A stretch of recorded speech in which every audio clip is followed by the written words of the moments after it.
attendance, a recording and broadcast is being made at the direction of the board, and the recording or broadcast may capture images and sounds of those attending this meeting. Please stand for the Pledge of Allegiance. Ready? Begin.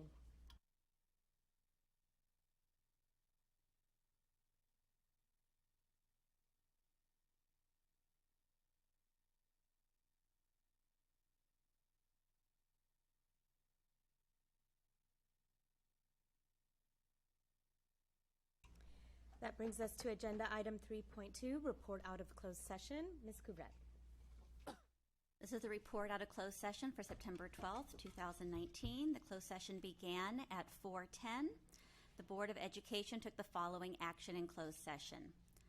2.1-A-1, in the matter of pending existing litigation, case number 201-903-0281, on a motion by O'Connor Radcliffe and a second by Zane, the board voted to approve the final settlement.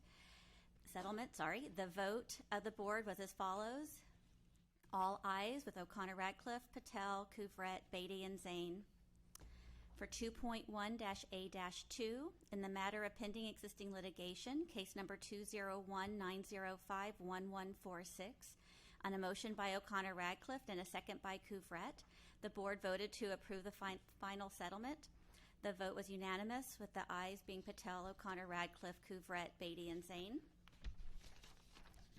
2.1-A-3, in the matter of pending existing litigation, case number 201-906-1033 and 201-906-0146, on a motion by O'Connor Radcliffe and a second by Beatty, the board voted to approve the final settlement. The vote of the board was as follows, all unanimous, with Patel, O'Connor Radcliffe, Couvret, Beatty, and Zane voting affirmative. 2.1-A-4, in the matter of pending existing litigation, case number ADR-080919, on a motion by Zane and a second by O'Connor Radcliffe, the board voted unanimously to approve the final settlement. The ayes were Patel, O'Connor Radcliffe, Couvret, Beatty, and Zane. 2.1-A-5, in the matter of pending existing litigation, case number SA-07232019, on a motion by O'Connor Radcliffe and a second by Zane, the board voted unanimously to approve the final settlement. The ayes were Patel, O'Connor Radcliffe, Couvret, Beatty, and Zane. For 2.3-A through F, there's no reportable action from closed session. The board will take action in open session, agenda items 8.1 and 8.2. For 2.4-A, there's no reportable action. 2.5-A, in the matter of public employee discipline, dismissal, release, reassignment, resignation, non-reelection, classified employee, on a motion by Zane and a second by Couvret, the board voted to terminate the employment of a classified employee. The board voted as follows. The ayes were Patel, O'Connor Radcliffe, Couvret, and Zane, and the noes were Beatty. No other reportable action was taken during closed session. Closed session adjourned at 6:07. Thank you, Ms. Couvret. Moving on to agenda item 3.3, members in attendance. We have all members in attendance tonight. That brings us to 3.4, welcome to the public. Board Member Atkins. Welcome to the monthly meeting of the Board of Education. If you would like to address the board on any agenda item, please complete a speaker slip. All requests to speak must be submitted to the clerk of the board before the agenda item comes up. If you are requesting an agenda item be pulled for public discussion from section 5.0, consent calendar, a speaker slip must be submitted to the clerk now, as approval of the consent calendar is one of the first items up for approval. Item 4.2 is placed on our agenda to enable members of our community to bring items that are not placed anywhere else on the agenda to the board's attention. Speaking time is limited to 3 minutes per speaker, with a maximum of 15 minutes per topic unless waived by the board president. There will be a 30-second yellow warning light when time is running out. Speakers may only speak on one topic under item 4.2 and may not defer their speaking time to another individual. If there are concerns regarding specific individuals, it is preferred that the speaker refrain from naming them publicly to respect their privacy. The board will accept and review any written materials that would provide more specific information. The Brown Act does not permit board action or extended discussion of any item not on the agenda, but your concerns will be referred to staff. With that said, welcome, and thank you for coming. Thank you very much. That brings us to agenda item 3.5, an action item, approval of agenda sequence. Staff is pulling item 7.1. And with that, is there a motion to approve the remainder of the agenda sequence? Motion to approve. Second? Second. And a motion by O'Connor Ratcliffe, second by Zane. All those in favor, including preferential vote? Aye. Rest of the board? All those in favor? Aye. Any opposed? Motion carries 6-0. We are now on oral presentations. Item 4.1, student board representatives. This new school year, we wanted to expand our student representative reports to include students not just from high schools, but also from our middle and elementary schools. We are a K through 12 district after all, so we thought it is important to include all of our grade levels. We extended an invitation to our schools to sign up, and every month you'll hear from a middle or elementary school in addition to our regular high schools. This month we have representatives from Poway High School, Rancho Bernardo High School, Westview High School, and Oak Valley Middle School joining us. Welcome. So first up is from Poway High School, Lucy Barreto.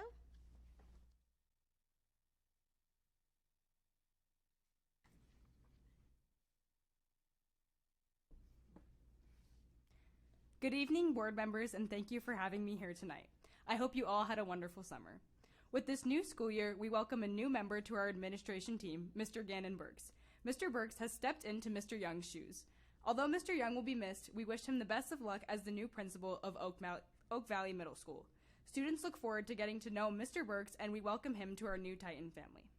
Since the start of the school year, Poway High has hit the ground running. We have hosted freshman orientation, the first day of school assembly, our first pep rally, our welcome back dance, back to school night, and we host our annual club rush tomorrow. This is a lunchtime event where all clubs on campus are available to provide students with information about the vast number of organizations on our campus. Last week, we hosted our annual Start with Hello week to welcome all Titans back to school. On Monday, homeroom classes were given colored name tags that coordinated with their grade levels. At lunch, they were encouraged to sit with a new group of students, each with a different color name tag than their own. This activity allowed Titans to make new friends in different grade levels. On Tuesday, ASB wrote 2,500 names on stars that were posted around campus to demonstrate our appreciation for all individuals on our campus as they are a part of our Titan family.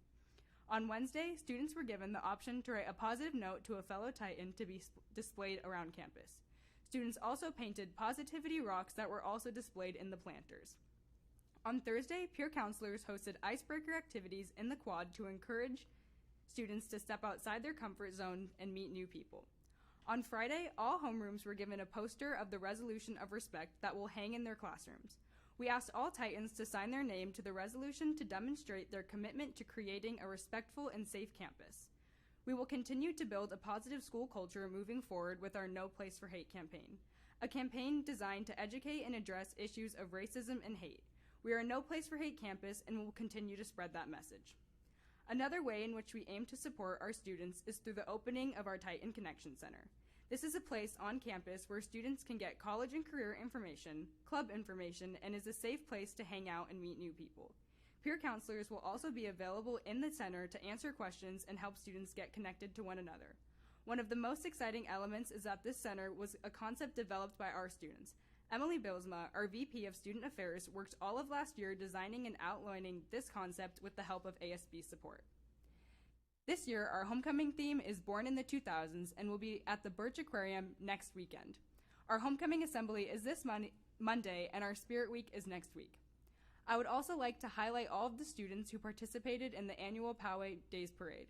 Our nationally ranked robotics team, Emerald Brigade, Color Guard, our Titan ambassadors, and our nationally ranked wrestling team, who all showcased what it means to be a Titan. Over the course of the year, we look forward to building a positive and respectful school culture where all Titans feel welcomed into our Titan family. Thank you for your time, and I will see you all in November.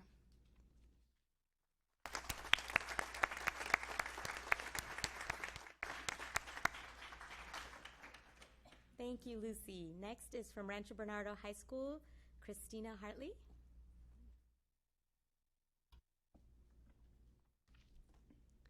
Good evening, board members, and thank you for having me here tonight.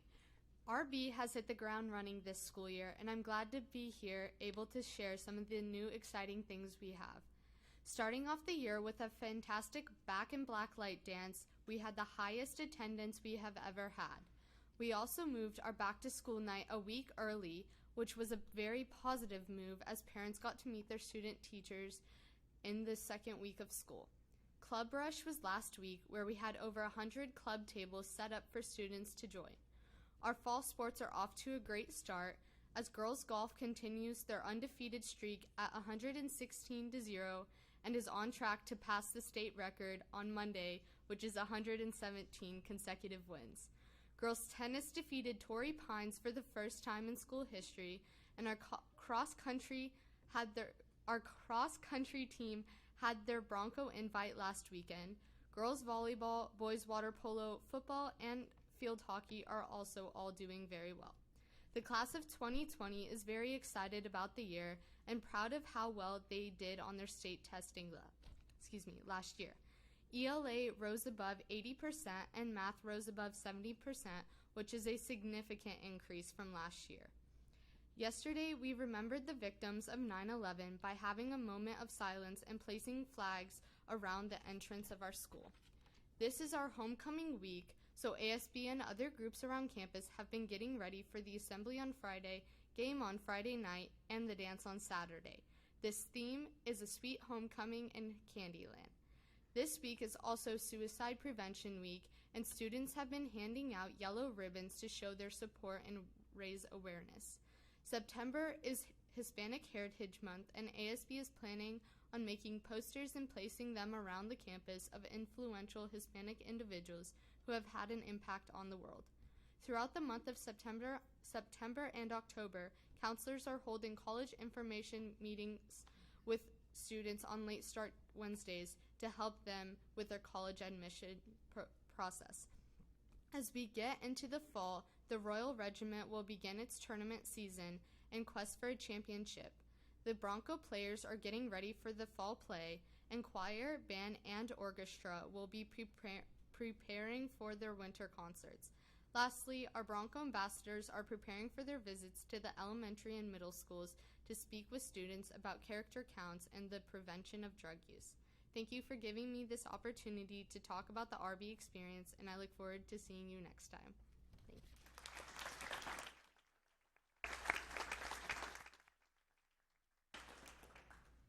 Thank you, Christina. Next, we have from Westview High School, Dean Olson. Please introduce yourself. Dean is sick. My name is Audrey, too. I'll be stepping in for him. I'm the VP. These apples are cute, but I can't see. All right. Good morning, Poway Unified School District. Once again, it is a pleasure to report to you about the status and current campus climate of Westview High School.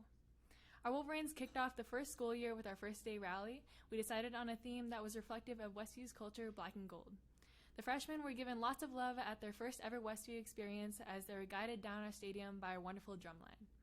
At the rally, we introduced our exec team, class presidents, admin, and proudly announced our homecoming theme for the year, Survivor Westview Edition. Just to give a little sneak peek into the homecoming experience we have planned, we will hold a series of Survivor-esque competitions between the classes, including a Special Olympics in collaboration with our Best Buddies program, a Mario Kart Tournament Royale, and a staff relay at lunch. In the past week or so, our club commissioners organized and coordinated all of our renewed clubs on campus to organize a fantastic club rush. We showcased 60-plus clubs at lunch, a great way for underclassmen to be introduced to Westview's diverse interests and culture. Last Friday, over 25 organizations of students joined together to contribute in our once-in-a-high-school-lifetime alarm clock pep rally. We were so excited to have these groups on campus come super early in the morning, and a lot of the groups that were left in the dark usually, like field hockey, water polo, golf, choir, or speed painting, got to go to the gym at an unholy hour in the morning. But there was such an awesome energy in the morning, and it was definitely something I won't forget and the people won't forget in the gym. Band, Color Guard, and ROTC did an outstanding job at the Poway Parade, and we were so excited to have them represent Westview. With the extreme pressures to be academically successful at Westview, we want to stress to our students and staff how important mental health is. Our mental health week will be happening in October, and there will be activities throughout the week for students, while teachers will be training separately with Stan Collins. Our school newspaper, The Nexus, is back in action, printing 2 issues since school started, highlighting fall sports, recognizing summer student and teacher activities, and prevalent community issues. It is always a pleasure to have the opportunity to report to you about the Black and Gold, and we will continue forging on to move culture forward on campus and inspire our next generation. Thank you.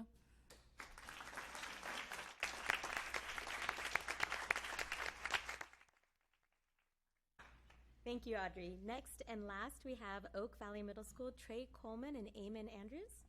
Please step forward.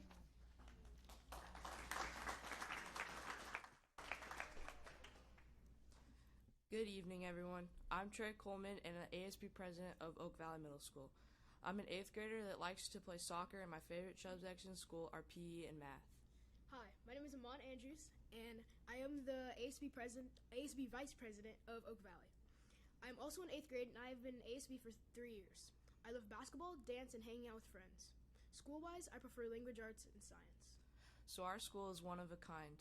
Oak Valley is our house. Every teacher here has a mission, and that is students are at the heart of Oak Valley, and meeting their needs are our first priority. Our teachers and staff care a great deal about us, and they are always bringing an awesome and positive attitude to our school. They make our days easier, less stressful, and more fun. We also have lots of options opened up to the students. We have one period called an elective that gives students at our house a chance to pick something new and add the fun factor to their day. Some options are AVID, ASB, Spanish, art, band, orchestra, and choir. Students love coding, GTT, and the ever-popular exploratory wheel.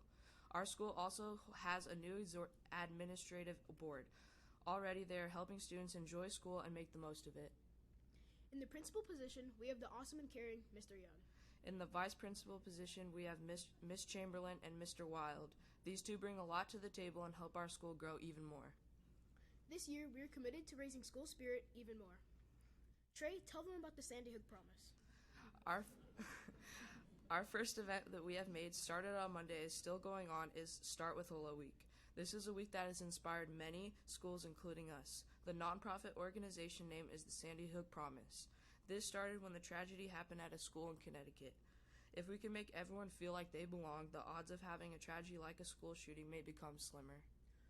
We are also applying this to our school because we feel like this should be a topic that shouldn't just be forgotten.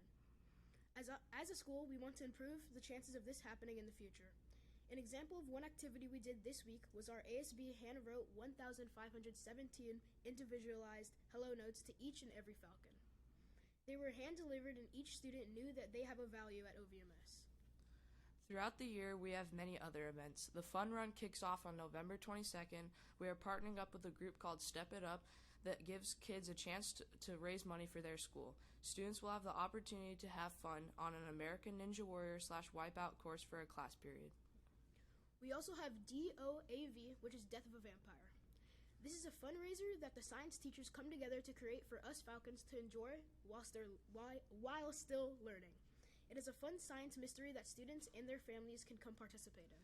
We have dances for all the students that can participate in, St. Baldrick's, which raises money for cancer awareness, pep rallies that get students pumped, movie nights, block parties, and more. OVMS is really excited to share our events and experiences with you in the future. I hope this was a quick sample to show you what our house is all about. Thank you for having us. And thank you for your time.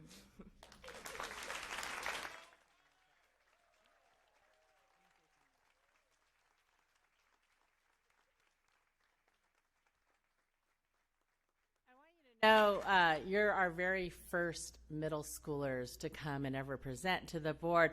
We've been trying this year that we wanted to bring our middle schools and our elementary schools together, but we made it voluntary for them.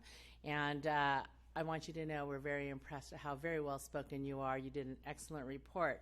But thanks for being our very first middle school to step up and do a presentation before the board. I know sometimes it can be scary, but you guys did a great job. So thank you.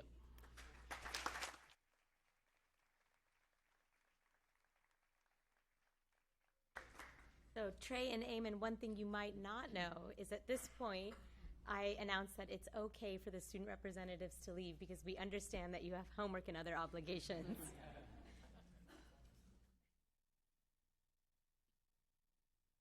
And while the students are heading out, I would like to note that all the board members here tonight are wearing green ribbons in recognition of Suicide Prevention and Awareness Month. So we're wearing green ribbons. Christina was wearing a yellow ribbon, but we're acknowledging the same Suicide Awareness Month. And that brings us to agenda item 4.2, which is an information item. Oh, which is public comments. Sorry, public comment. Tova Terra Nova.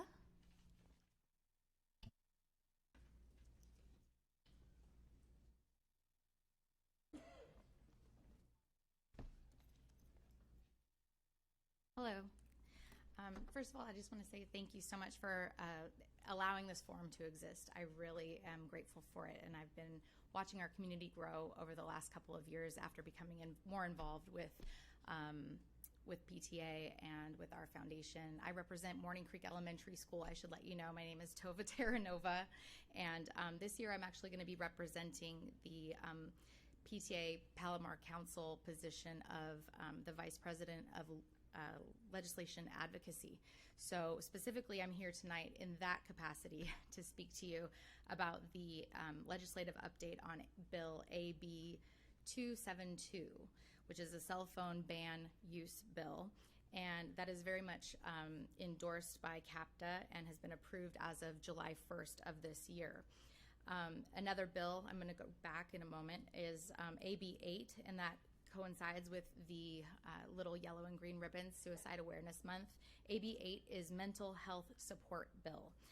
Specifically, its requirement is that it become effective in 2024. However, this was funded by Prop 63 in 2004. We're looking at a 15-year gap where we've not had enough counselors to come in for our kids at all different levels. And this, we are officially saying primary needs it. Primary and middle, and of course high school has always been paramount in terms of triage, but all of our issues are trickling down to the younger grades now, and it's just very, very important that I just reiterate that we need more counselors, we need more advocacy in that area and arena. And right now, California ranks in the bottom 10 for underfunded school counselors combating the epidemic of depression and suicide in school-aged children. And having two school-aged children in a community I am very involved in and love very passionately, I cannot imagine a world where we do not make this an important task list item on our agendas and find a way to get our counselors there. One way, shape, or form, whether it's in the form of a bond, a grant, or something unique that we have to think outside the box. We're here to write the book. We're Poway Unified. We're amazing, and we do amazing things here. So I'm just trying to speak to the good in every single person here in this room and ask, what else can we do? On a final note, I just also have been able to watch the safety committee grow over the last year. And one thing that I'd like to advocate for is to have another town hall meeting. I understand there's another meeting coming up in the fall, but specifically we would like to just address what has been accomplished, because those accomplishments have been significant and they've been great, and we are doing another area of amazing things. So if we could have a town hall, we would really appreciate it. You'd have a great turnout. Thank you.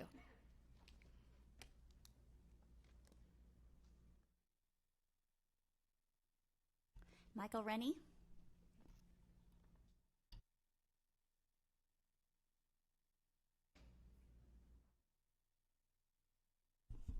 Hello, I'm Michael Rennie. I'm the president and CEO for Poway Onstage, and I'm here today with an introduction and an invitation, and to see all of you again. Many of you I haven't seen in quite a while. Some of you I'm meeting for the first time, so thank you so much for this opportunity.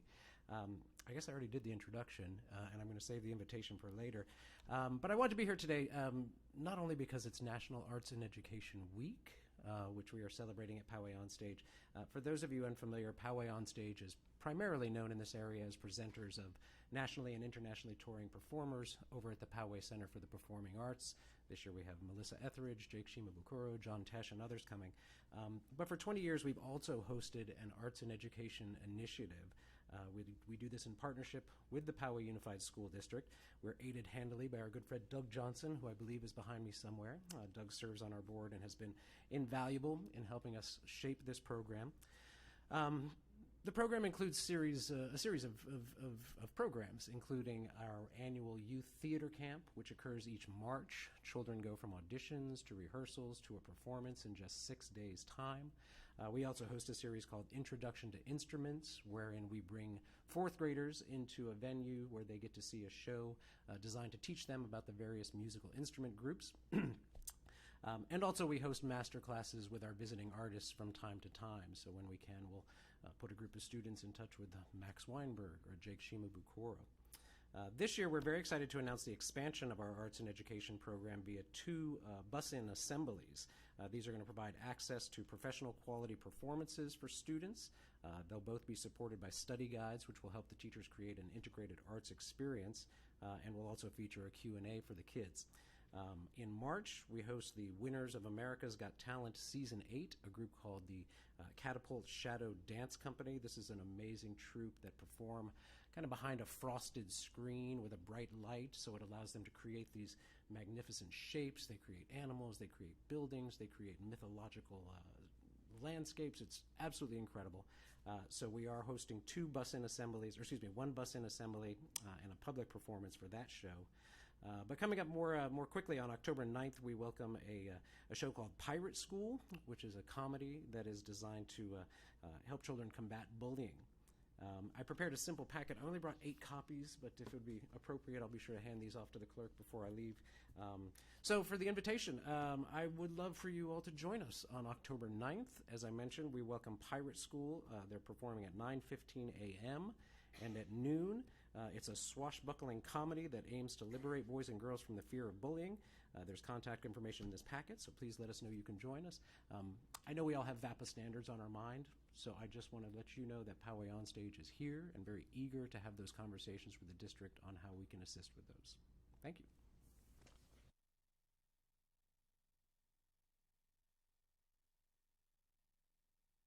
Janet Latang.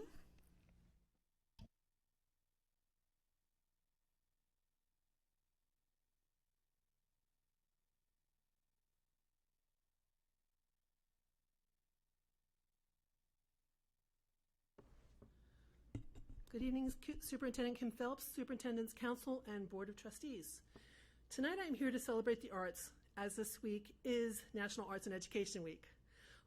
Quoting from the National Art Education Association, arts education, comprising of a rich array of disciplines including dance, music, theater, media arts, literature, design, and visual arts, is a core academic subject and an essential element of a complete and balanced education for all students.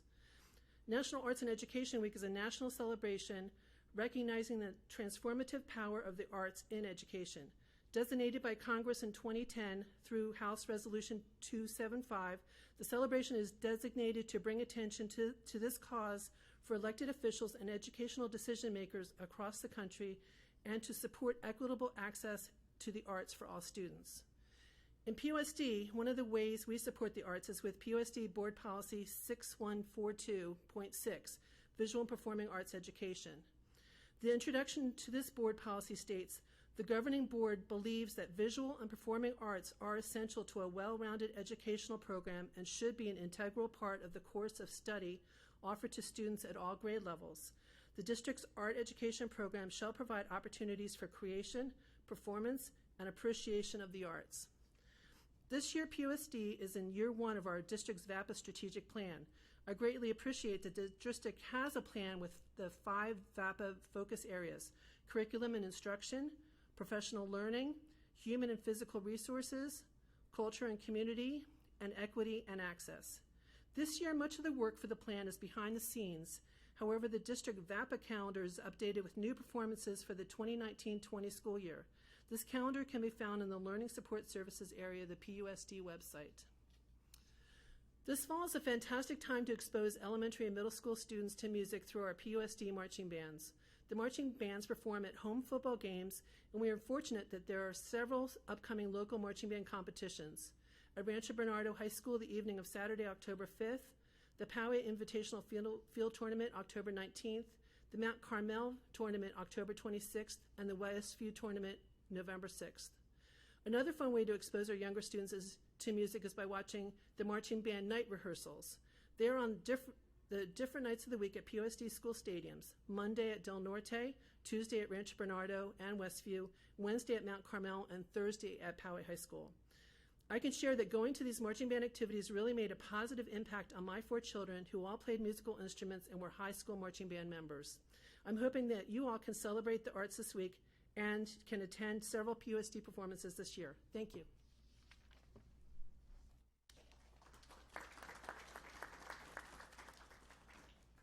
Are there any further public comment at this time? Okay, thank you. Brings us to item 4.3, information item, Classified Employee of the Year. Dr. Phelps. It is now my honor to present for board recognition our PowayUSD Classified Employees of the Year, Teachers of the Year, and Volunteers of the Year. These employees and volunteers represent the highest caliber of Team PowayUSD working on behalf of all of our students. Can the honorees please come up with your supervisors, union leadership, and family members as we introduce you, and we'd like to include you in photos. I'll now turn it over to Cabinet to read the names while the President Patel and I present the awards up front.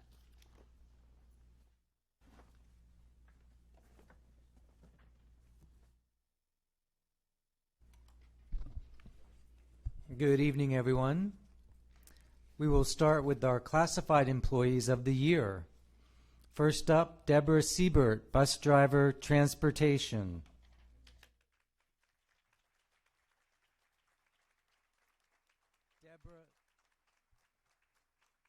Deborah is known to be affable, flexible, and always meeting difficult challenges with calm positivity. She is dedicated first and foremost to the well-being and safety of the students she transports. She has been overheard saying, "Becoming a school bus driver is one of the best things I've ever done." Congratulations, Deborah.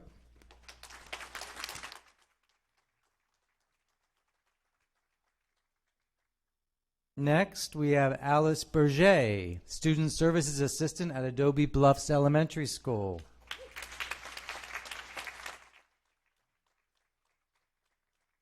Alice makes social-emotional growth a priority at Adobe Bluffs and has a huge impact on the students with her strategies and her advice. Whether serving as a role model, teaching lessons to students, collaborating with staff, or assisting students on the playground, she uses her role to help make Adobe Bluffs a better place. Congratulations and thank you, Alice.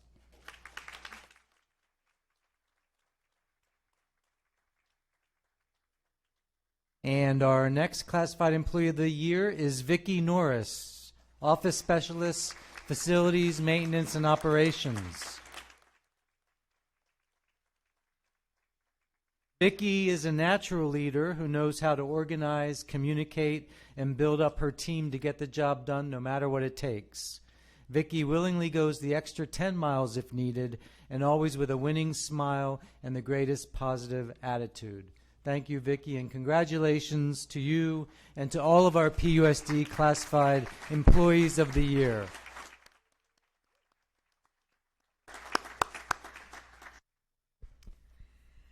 Good evening. It is now my honor to recognize our Teachers of the Year. We'll start with Stephen Whitaker, formerly a special education teacher at Oak Valley Middle School.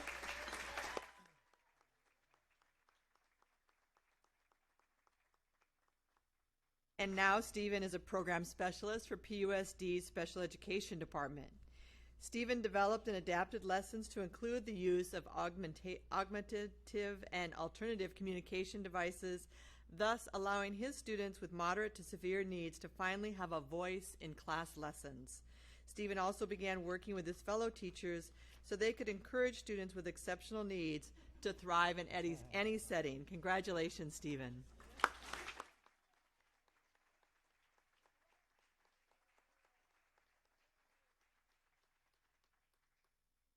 Next, we have Colleen Montgomery, English teacher at Rancho Bernardo High School.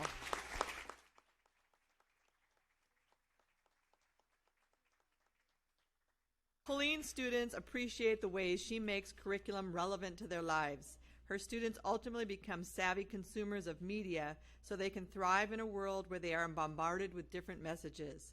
Through Colleen's efforts, such as the Human Library, students learn from one another's stories, feel valued and safe, and demonstrate respect for each other's differences. Congratulations, Colleen.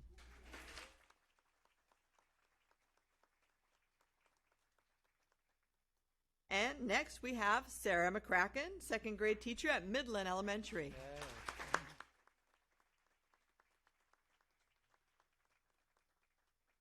Sarah believes in Aristotle's quote, "Educating the mind without educating the heart is no education at all." She makes an effort and takes pride in knowing her students, greeting them, and connecting with them. She incorporates blended learning and student choice, offering flexible seating and technology tools through the Voyager program to enhance learning and provide meaningful feedback. Congratulations, Sarah. Congratulations to all of our PUSD Teachers of the Year.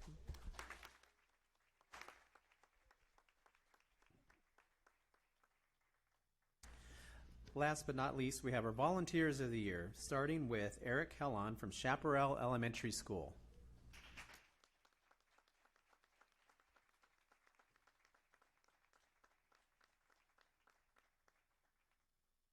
Eric is Chaparral's personal hero, referred to as their man of marvel. He is the leader of Chaparral's Dad's Club, a group of dads who fulfill Chaparral's to-do list. Eric helped forge the trail for Chaparral's nature path and helps maintain the reading garden. Whether he's helping first graders with reading skills or directing morning traffic, he dedicates his time and talent all year long. Congratulations.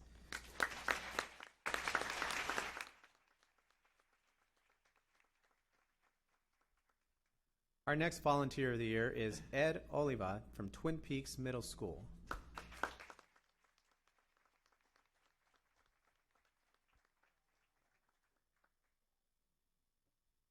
Ed lives by the quote, "We rise by lifting others."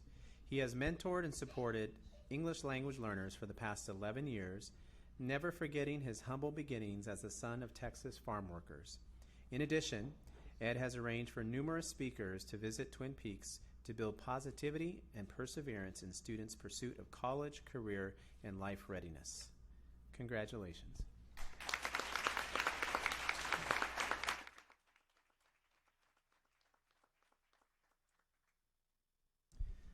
Finally, we have Darlene and Dustin Dunn from Rancho Bernardo High School.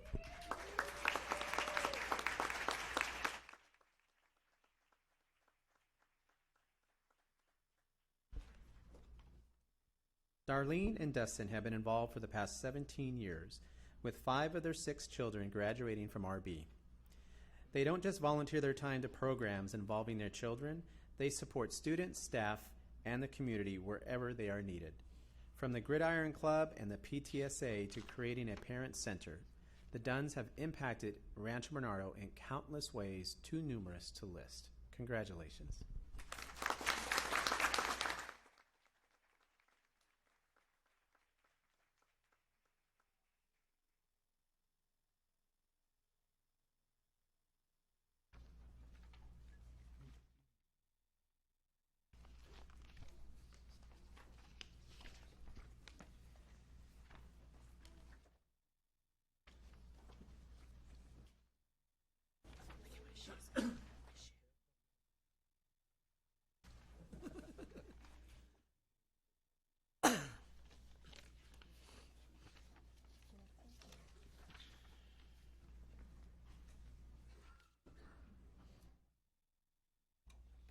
We're now on agenda item 4.6, the Bond Feasibility Survey. We do have one public comment on this item. Ms. Couvret? John Neinstret? Sorry if I... John? Thank you. Sorry about that. Yeah, that's correct. Please come up.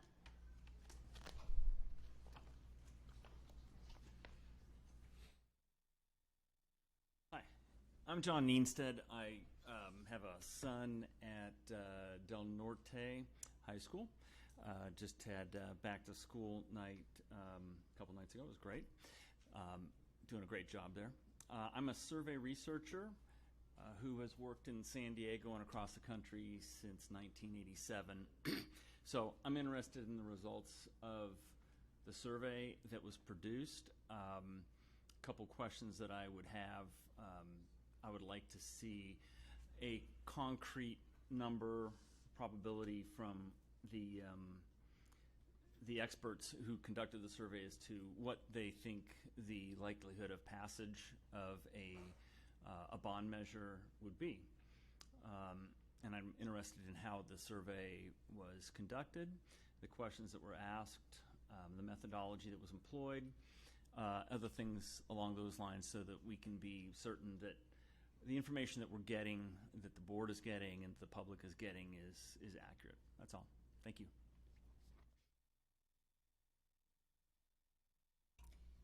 Thank you. So I will hand it over to Mr. Little to introduce this item. Yes, thank you, President Patel. True North Research has conducted a survey, as noted, of over 1,000 district voters to assess the feasibility of a potential general obligation bond.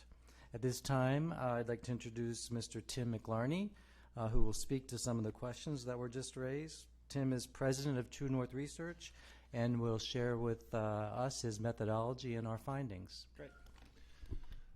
Good evening, Madam President, members of the board. I'm Dr. Tim McLarney, president of True North Research, and we're a firm that over the last 20 years have specialized in working with public agencies and school districts around the state and using surveys to develop a statistically reliable understanding of the communities and the customers that they serve.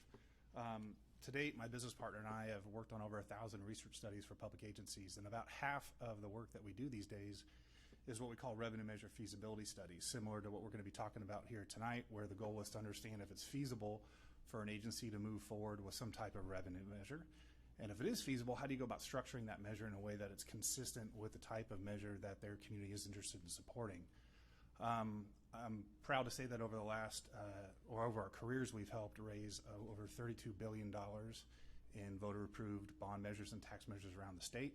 And if you go back to the beginning of the recession, which is 2008, a time when you might imagine it's more difficult to pass these types of measures for all the obvious reasons, we've been able to maintain a 97% success rate on measures that we recommend go to ballot based on the research. And I mention that mainly because as we get through tonight's presentation, or perhaps in response to questions from the board, you might make reference to how these results compare to what we might typically see with other agencies that we recommend to move forward. And so I just want you to have a sense for the experience base from which I'd be speaking. Also, as I go through the presentation, I welcome questions from the board as I go or at the end, whichever is your preference.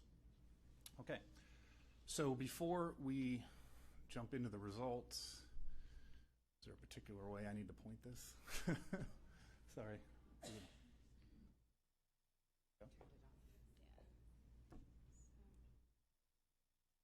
Great, thank you. So before we talk about the results, it's helpful to review the purpose of the study briefly, or the why we conduct these types of studies, as well as the methodology or the how we conduct the study.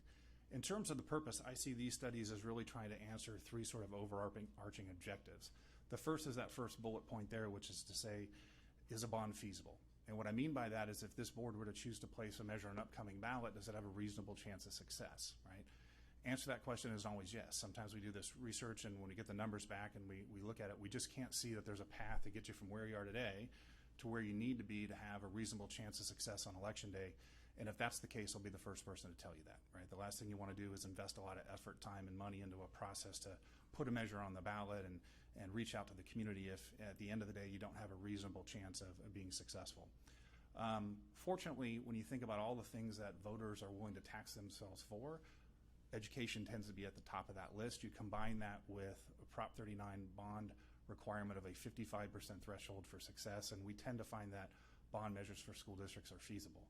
That kicks in that next sort of overarching objective that we're trying to learn something about, which is, well, okay, if it's feasible, what type of measure is our community really interested in supporting, right? There's a lot of components to a bond proposal. There's all the things you're going to spend the money on, the projects, right? So what's going to be funded, what's not going to be funded, what's the price tag of the measure? It's not just the overall bond amount, what's the underlying tax rate?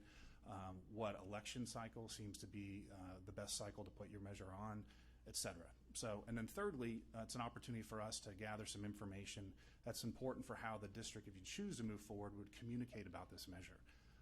I'm a big believer that if a public agency of any sort is going to place a measure on a ballot and ask their voters to make that decision, it's incumbent upon that agency to inform voters about the decision you're asking them to make, right?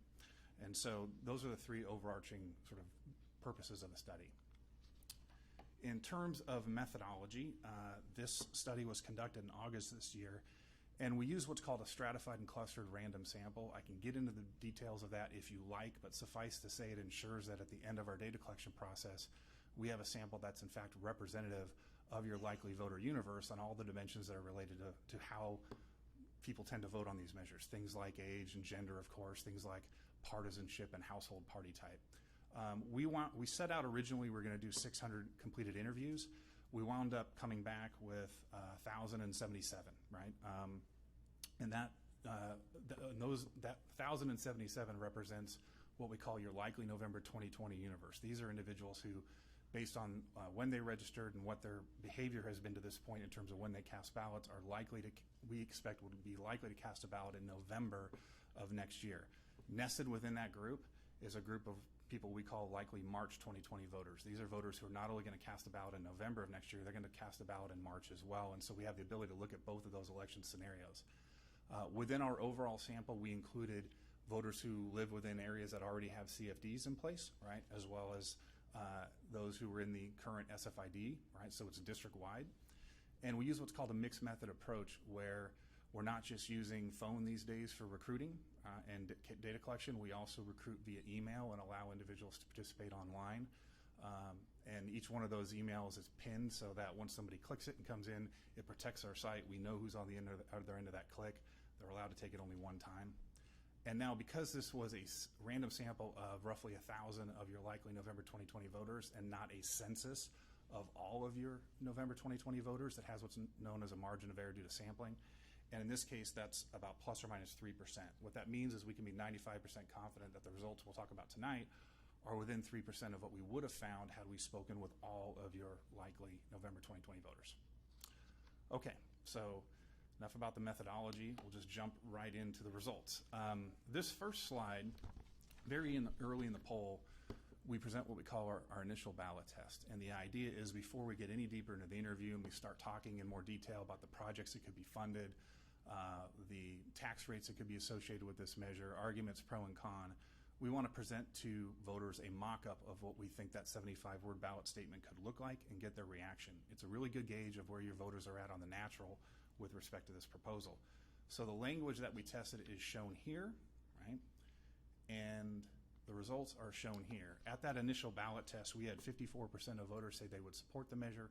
We had 32% who said they were opposed, and we had a fairly large number, about 13%, who said they were not sure. I mentioned earlier that for a Prop 39 bond, you need 55% support, so we're sitting just 1 point below that number at the initial ballot test.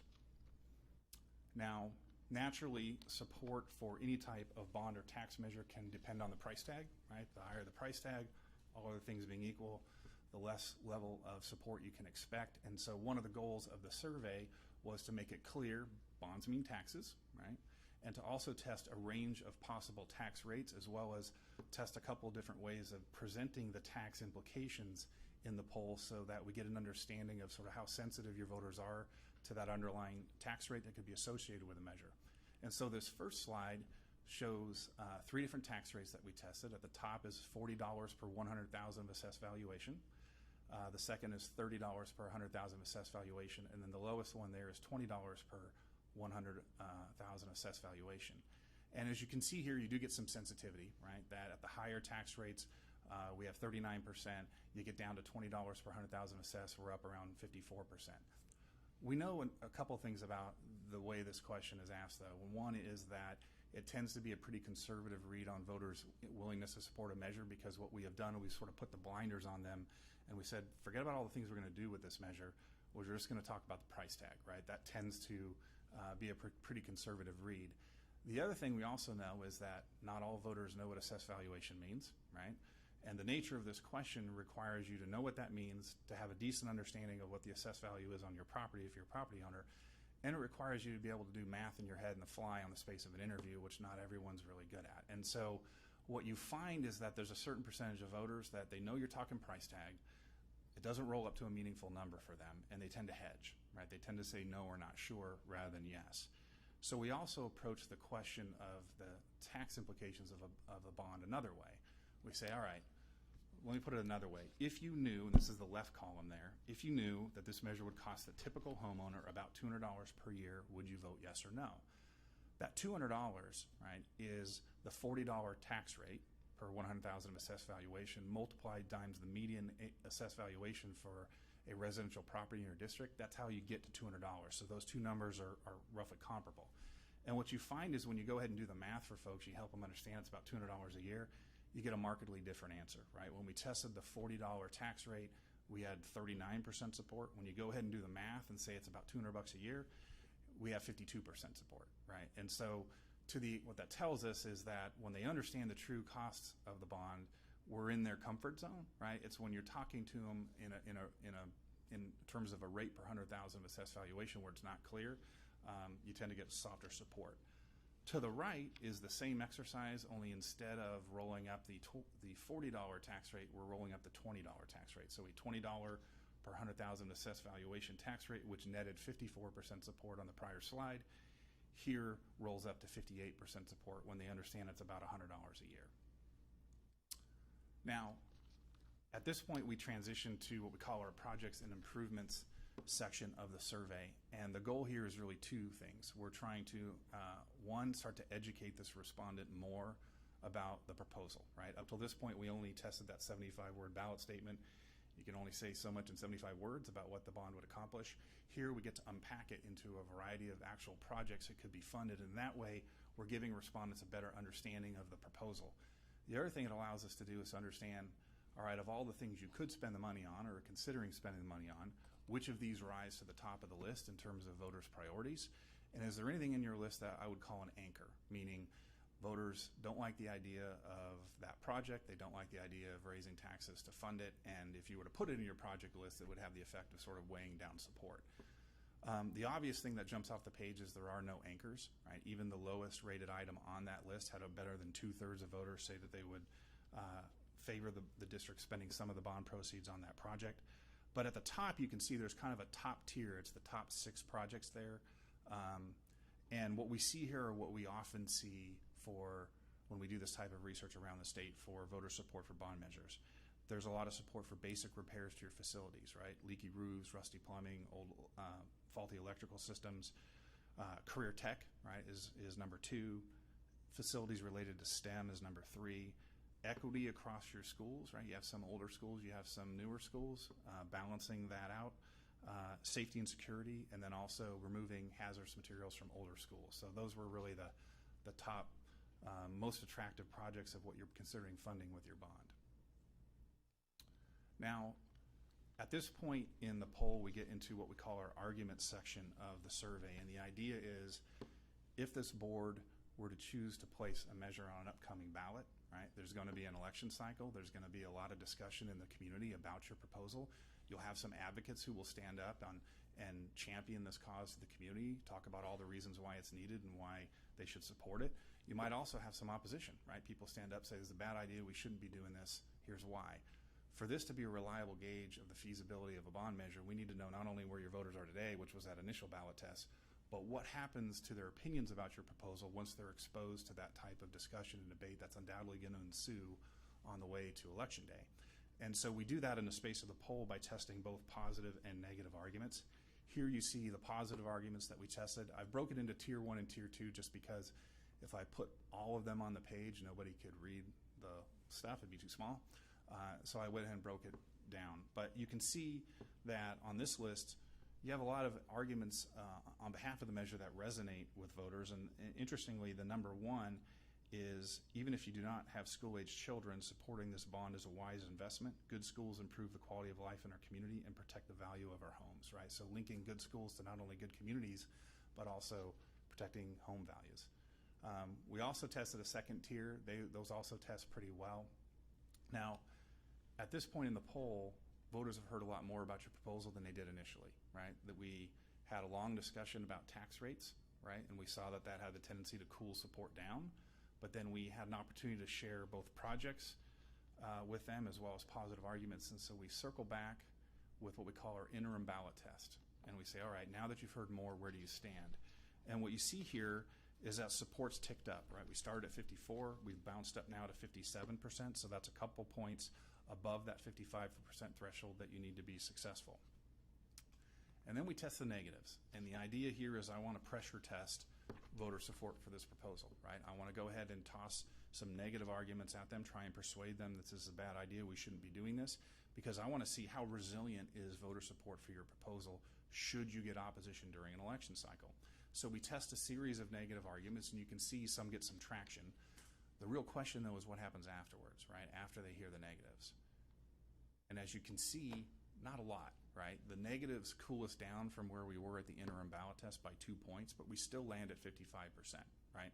And so, you know, I can tell you that we work with a lot of different districts, and 2 points down is not a big drop. In fact, I've had a couple this cycle where everything's going great until you hit the negatives, and it drops 10 points, right? And so it was encouraging to see that even after testing 5 negative arguments, we only dropped 2 points, and we're actually ending the survey a little bit above where we started the survey. So what does all this mean? A couple slides on this. The first thing I'm going to do is I'm going to circle back to that overarching question I mentioned at the outset as one of the reasons why we do this research, right, is to answer that question of feasibility. If this board were to choose to place a measure on a ballot in 2020, does it have a reasonable chance of being successful? My answer to that is yes. I think there's a path forward, but there's some good conditions on that path. But first, let me start, before I talk about some of the conditions, let me talk about the positive signs that we see from the survey. The first thing I think is encouraging is that we see that, and I didn't have this slide, but voters perceive that improving the quality of education in local public schools was the most important issue facing the community. It was more important than improving public safety, than maintaining local streets and roads, than preventing local tax increases, right? That sentiment we saw also was reflected in terms of the strong interest in the projects that could be funded, right? That everything you were considering spending money on, they thought was a value add to your schools.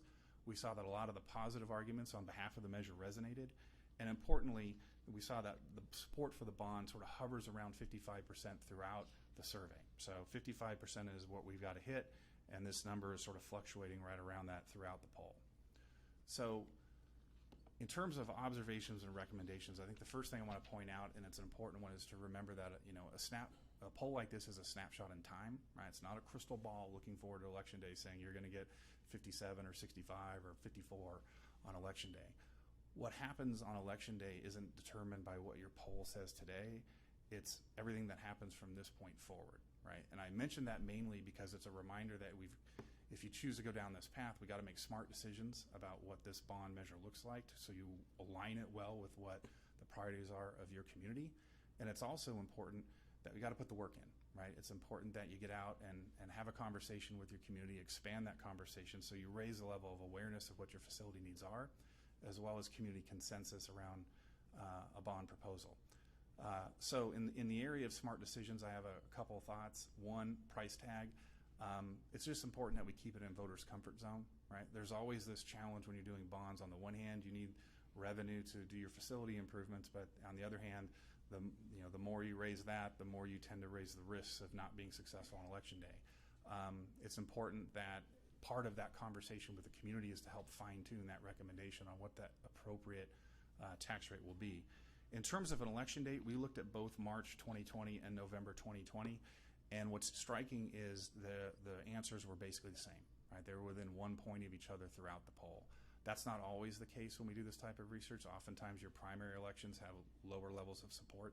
Here we saw that the support levels were the same whether you were a likely March 2020 voter or you were part of that larger group of November 2020 voters. And so with that in mind, there are some other aspects of the March election that make it somewhat attractive.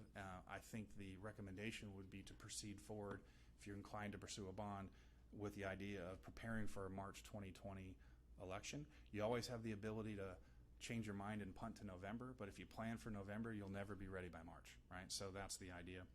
And then finally, in terms of the priorities, we saw that everything you were considering funding was reasonably popular with your voters, but the items on this list right here are really their top interests, and so those should be reflected in your bond program. And so I've done a lot of fast talking. Let me be quiet and see if there's any questions from the board. Tons of questions, I'm sure, but I'll start with the end of the dais. Mariana, do you have any questions? Or I can always come back to you also. Okay. TJ? First of all, thank you for your presentation. Appreciate that. It's definitely a very high-level overview here. Because in part I do this sort of stuff for a living as well. I have a lot more questions related to the details of the poll. I appreciate the presentation of the positive arguments, Tier 1 and Tier 2, and the listing of the projects and improvements, the level of those in favor, et cetera. I'd be curious to find out the differences in intensity of those positions of, those favorable positions between March and November. I find it highly unlikely that it's only a marginal 1% difference between March and November for the support of this. I'd be interested to see how the demographic data breaks down, knowing that younger people and voters are less likely to vote in one election over another, and where do they fall in terms of their support for this. I'm curious, I didn't see any endorsement testing in this. I'm curious why perhaps we didn't do endorsement testing. So let me take two of those. In terms of the difference between March and November, if we were in a normal election cycle, and there's nothing to be normal about 2020, right? But if we were in a normal election cycle, what we would expect to see and typically see is that the support level for a measure is going to be lower in that lower turnout primary, right? So if we were not in 2020 and we were in a different election cycle and the primary was, say, in June and you had your general election in November, typically what happens is as turnout shrinks, you get an older, more conservative, more likely to be a homeowner, less tax-friendly voter turning out on average, right? And so that's why oftentimes in a normal election cycle, we'll look at the primary and the support level will be 5-6 points lower for a measure, for example. And it's also why if you go back and look over time at where most school bonds tend to land, they tend to land on the general elections, right? That's where most of them are occurring. 2020 is not going to be normal. We've done some things in this state to make March very different than a normal primary. One thing we did is take it from June and moved it up to March, right? And what that means is we're the big prize on Super Tuesday. And the last time they did this was 2008. And in that election cycle, we didn't have the same dynamics politically that we have today, but just moving us up to March boosted turnout quite a bit. Now, on top of that, right, there's a lot of emotion around what's going on nationally, right, and that's driving people to turn out. We looked at that last November 18 election, right? The turnout there was historically high. And when you look at why it was different than what we would normally expect, the turnout was heavy in your younger voters, right? It was heavy in independents and to some degree Democrats, right? I think they called that the blue wave, right? If you hear pundits talking about that nationwide, it's like this blue wave's gonna show up. A lot of times they've said that in the past, never happened, right? They think all the younger voters are gonna show up and do these things, they just don't.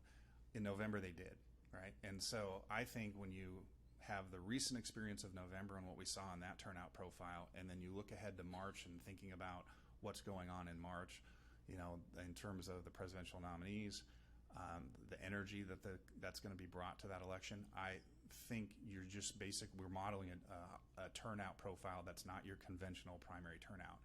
It's going to have more of those younger voters showing up. It's going to have more of those independents showing up and casting ballots. The end result is that neutralizes that difference that we would otherwise expect to see between a primary and a general turnout in terms of support for a proposal. Endorsements. Tag on to the last question just really quickly before you move.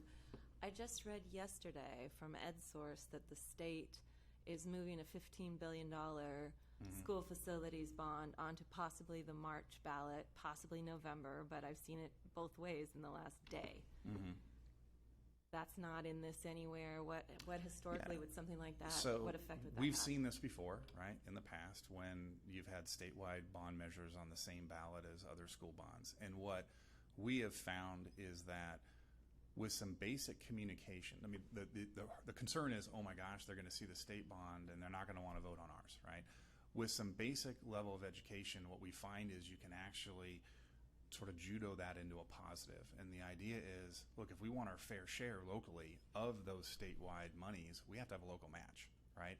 And so as long as you can educate on the fact that that isn't a competition, or that isn't supplanting our bond, right? That, and in fact, we need our bond to get our fair share of that, it can be a positive. And that's generally the way we found it. The other thing that tends to happen is education as a topic just starts getting discussed more, right? And that's a good thing as well for the prospects of a bond measure. On endorsements, I generally do not test endorsements on what we call a baseline survey like this. This is our first read where we want to spend our time kind of looking at the measure itself. Oftentimes if we're going to do tracking surveys, that's where a follow-up survey where we're tracking progress, that's where we'll start to maybe test endorsements. Thank you. Ms. Beatty? I don't have any questions, but thank you. I thought it was an excellent presentation, and I appreciate all the information. Thank you. Thank you. Ms. Couvret? As you were doing the survey, did you come up with the decision of doing it for non-CFD or doing it district-wide? I think from the outset, the idea was we were going to go district-wide, but we were going to be able to look at CFD areas and the SFID, so we'd be able to understand how the results compared. And I was probably remiss in not saying this, but what was striking in the poll results is how similar they are, right? That you just don't see big differences in views regarding what your needs are or about this proposal, in the two areas, right? And that's oftentimes, to be honest, we've done that same type of analysis for other districts, and you tend to find the same thing, right? That yes, there's CFDs in certain areas and not in others, but also when you look at the demographics of the people who live in the CFDs, they tend to sort of counterbalance that, and ultimately sometimes we find that the folks in the CFD areas are the most supportive of education, the most supportive of these bond measures. You have another question? Go ahead. So what is the optimum time to advertise for a bond? Because we're about 5 months away, and I'm just wondering, is that a reasonable time frame? I'm looking over my shoulder at Jared Boygan. Jared is principal at TBWB. They handle communications, and so I could give you an okay answer. He can give you a better answer. Thank you, Tim. Members of the board, Jared Boygan with TBWB Strategies. I think I have one slide at the end of this here anyway, so this is a convenient transition. So communication really takes two forms, and we'll talk about it in more depth in the next slide. But right now, between now and the time the board votes, is a time for transparency and public engagement, where you as a board and as an administration communicate with the public to say, hey, we are considering a bond. This is why we need a bond. These are the kinds of things we would do with a bond. What do you think? And that now is a good time for that communication over the next couple of months, because particularly if we're on a timeline for a potential March election, that decision is going to come to you in November, so it's not far off.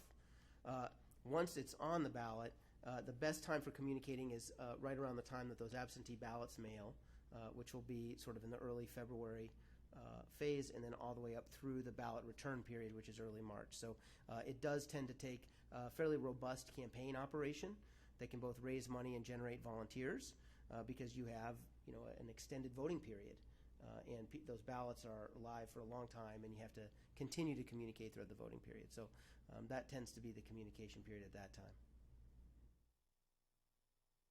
Does that answer your question? Another question. No, that's fine. Back to the poll for a moment, too. What are your turnout? What are you anticipating, your levels of turnout for March and November? What are you predicting? So, in terms of raw numbers, let me turn to this. I can speak to that. We've got, oops, sorry, wrong one.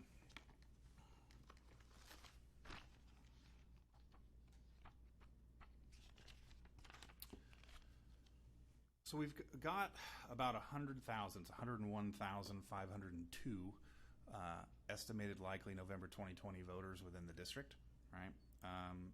Very high turnout, obviously, among your overall electorate.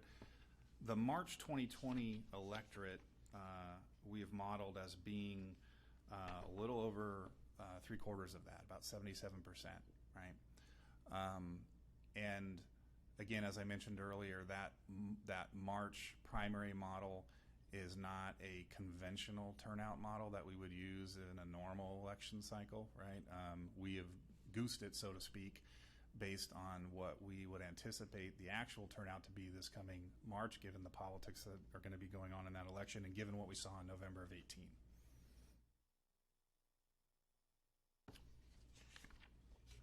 So, Connor Radcliffe. Did you ask any questions on this poll about whether the people you're polling have been on a school campus? Are they aware of these issues? I feel like if you did ask that, I'd love to know if there was a difference between support from people who have actually been on a campus, seen the issues firsthand, versus those who haven't been on a campus. Correct. And so we did. We asked some questions on those. One of the things that we did ask, for example, is do you have any children or teenagers who currently attend a school in the district, right? And that number was actually 38%, which is a little higher. But I mean, for some folks, it sounds like a low number. That's actually a little higher than what we find in some communities, right? But what it also is a good reminder of is about 2/3 of your likely voters are not parents of current children, right? And so, the bond proposal needs to appeal to those individuals as well, even if they don't have kids. And it's important that you communicate with them well, because the parents you probably do a really good job of communicating with. Like most school districts, probably not as the level of communication to those who are non-parents is not as high. We did ask also if they had grown children who previously attended a school in the Poway Unified School District when they were younger, right? So sort of empty nester parents, so to speak, and that was also about 37%, right? So if you add those two together, between having a child here, and some of those, you can also have some that are out and some that are in at the same time, you get about a connection of a little over half of your voters have some sort of connection like that. In terms of whether they had personally, when's the last time you personally visited a Poway Unified School District campus for any reason, we found that only 9% had never personally visited a school district, right? But some had been, 20% were more than a year ago, right? But we also found, which kind of goes along with the parent side, we had about 41% who had done so in the past month. And so when you look at the results or support for the bond by whether or not they had visited, let's see here.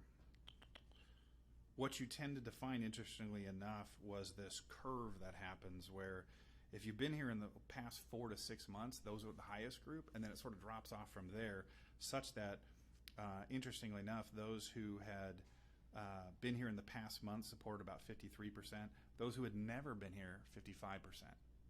So it's a little counterintuitive, right, that, hey, it isn't just our parents carrying this, right? The parents are sort of supporting it at a level that's not all that different than other voters. Can I follow that up? Because to me, I would have thought that people who had been on a campus more recently and understood what the state of the facilities are, what the needs are, would support it at a higher rate. I was thinking that would help us decide whether we should be offering, video tours or actual in-person tours of campuses. But does the data actually say that? It sounds like maybe it doesn't. No, and I think part of that could be, and we've worked with a lot of school districts where they've got good curb appeal for their schools, right? And so if you're a parent and you see it from that perspective, or you're walking around here, you're not getting inside the walls, you're not getting up in the roofs, right? You're not understanding those particular issues. So there's definitely, we can't rely on parents to know this just because they happen to be stepping on your campus. It's important to actually educate on that point. Ms. Atkins? Hi. Coming from a school that would benefit hopefully significantly from this bond, I'm also aware that we're an economically diverse district, and going off what Mr. Zane said, I would like to see more statistics based off of the younger generations 18 to 26 because I feel like that group really needs to be voiced on this as well. And also, I would like to know if this was not passed in March 2020 or November, when would be the next time it would be, and as well as what makes this safer than the $15 million state bond that Ms. O'Connor Radcliffe brought up. So, with respect to age, we do tend to find younger voters are often more supportive of these types of proposals than older voters, although the disparity in your community is not large. For example, seniors check in at the initial ballot test, check in at 55% support. Those under 30 check in at 61%, right? Sometimes we see the under 30 folks being a lot different than the seniors, and we don't see it as much here. 2020, you have two options, March and November, right? The next time for a Prop 39 bond is going to be 2022, right? You have to place these on regularly scheduled statewide elections. So, we look at it in this as far as 2020 being probably one of the better environments that we're going to see, particularly March, but possibly November too, heading out into the future, right? And part of the reason is, we've all had a lot of discussion about the impending recession, which has not hit yet, right? But at some point might. The further out you go, the likelihood of that occurring is higher, right? And so right now the economy's strong. We think there's some favorable election opportunities in 2020, and so I think that if your needs are real and you're thinking about doing this at some point in the next 4 years, you really want to look hard at 2020. The other thing I want to point out too is if the board recalls the facilities survey that we did, the assessment survey, it showed that in 2023, over 80% of our facilities will be in dire need of repairs and will be in poor state. So if you don't mind, I'm going to grab a question in before giving you a turn again. So you have on page 14, you've said that voters perceive that improving the quality of education in local public schools is the most important issue facing the community. Mm-hmm. And you also said that, 9% of people who hadn't been on a school site still were very much in support, or at least over the 55% threshold. Do we see this kind of support for public education across the board in all communities, or is this something we're looking at that's you might not see in all communities that we're seeing here in Poway Unified? So we tend to see that improving the quality of education in local public schools is the top issue in most communities, not all, right? And where it doesn't rank towards the top tends to be in communities that have, big public safety problems, for example, right? Or their streets are in shambles, right? And so everyone drives over the potholes every day, and that's what's top of mind, right? Education like this is always top 3, and most of the time it's top 1, right? It's the number 1. How that translates into support for a bond measure, however, is a little uneven, right? In some communities, I can be very pro-education, but then when you put a bond measure in front of them, they also happen to be very tax adverse, right? And so they have a difficult time getting there. It also depends on the political profile of your community, of your electorate, right? There are some that are very conservative communities, and it's harder to move forward with a measure in those, and then there are some that are quite quite liberal, and they are more gung-ho typically around these studies. And so the main point though is every community is unique, right? What your bond proposal should look like should be really geared off what we listen to and hear from your voters, right? About what they want to see. It would be a mistake to look at a neighboring community and go, well, they did it and they put these projects in, so we can sort of carbon copy that, put it on the ballot, and be successful. That's not how you win these types of measures, right? My second question, I actually have a lot, but my second question, I might get them answered along the way. The 54 to 57% range for passage is right at the cusp of that pass rate. Mm-hmm. So are we supposed to think that 11% that's undecided, that we would be able to persuade them with a proper communication plan? And how would that look? Yeah, that we could persuade those voters so that we're not right on the edge. Right. So, you're what I call on the bubble, right? You're sitting right around that 55%. You're right, though, that we also have a larger than typical undecided group, right, here in your community. They're not no's, but they're not yeses, right? So certainly one of the strategies moving forward be to say, we need to reach out to those folks and understand what their needs are and their perceptions are and their priorities are, and try and come up with some information and education and messaging that resonates with them and moves them into a supportive position, right? And as a follow-up to that, was there a commonality in that undecided group? Is there some demographic position that's it's Are they funny. more renters? That's what you Are hope they- for, right? yeah. That you hope for. Wow, look at that. Everybody who has brown eyes is, and we can target brown eyes, and therefore we go there. It's not. Interestingly enough, I mean, there are some patterns to it, but it's not as simple as that, right?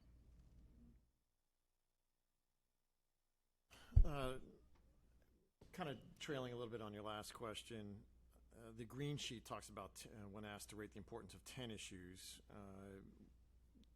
neither in the green sheet or the PowerPoint are the other issues beyond improving the quality of education in local public schools at 87%, which I find pretty high. Followed by maintaining local streets and roads, 82%, improving public safety, 79%. Interestingly, preventing local taxes was rated lower at 65%, is what the green sheet reads here, and was 9th in importance of the 10 issues tested, which I also find a little bit surprising in Poway Unified. But I'd also be interested to find out how some of the other issues rank beyond these 4 I think I just listed, to see if perhaps they're equally surprising. Because if some of them, to me at least, are somewhat equally surprising, then I might wonder.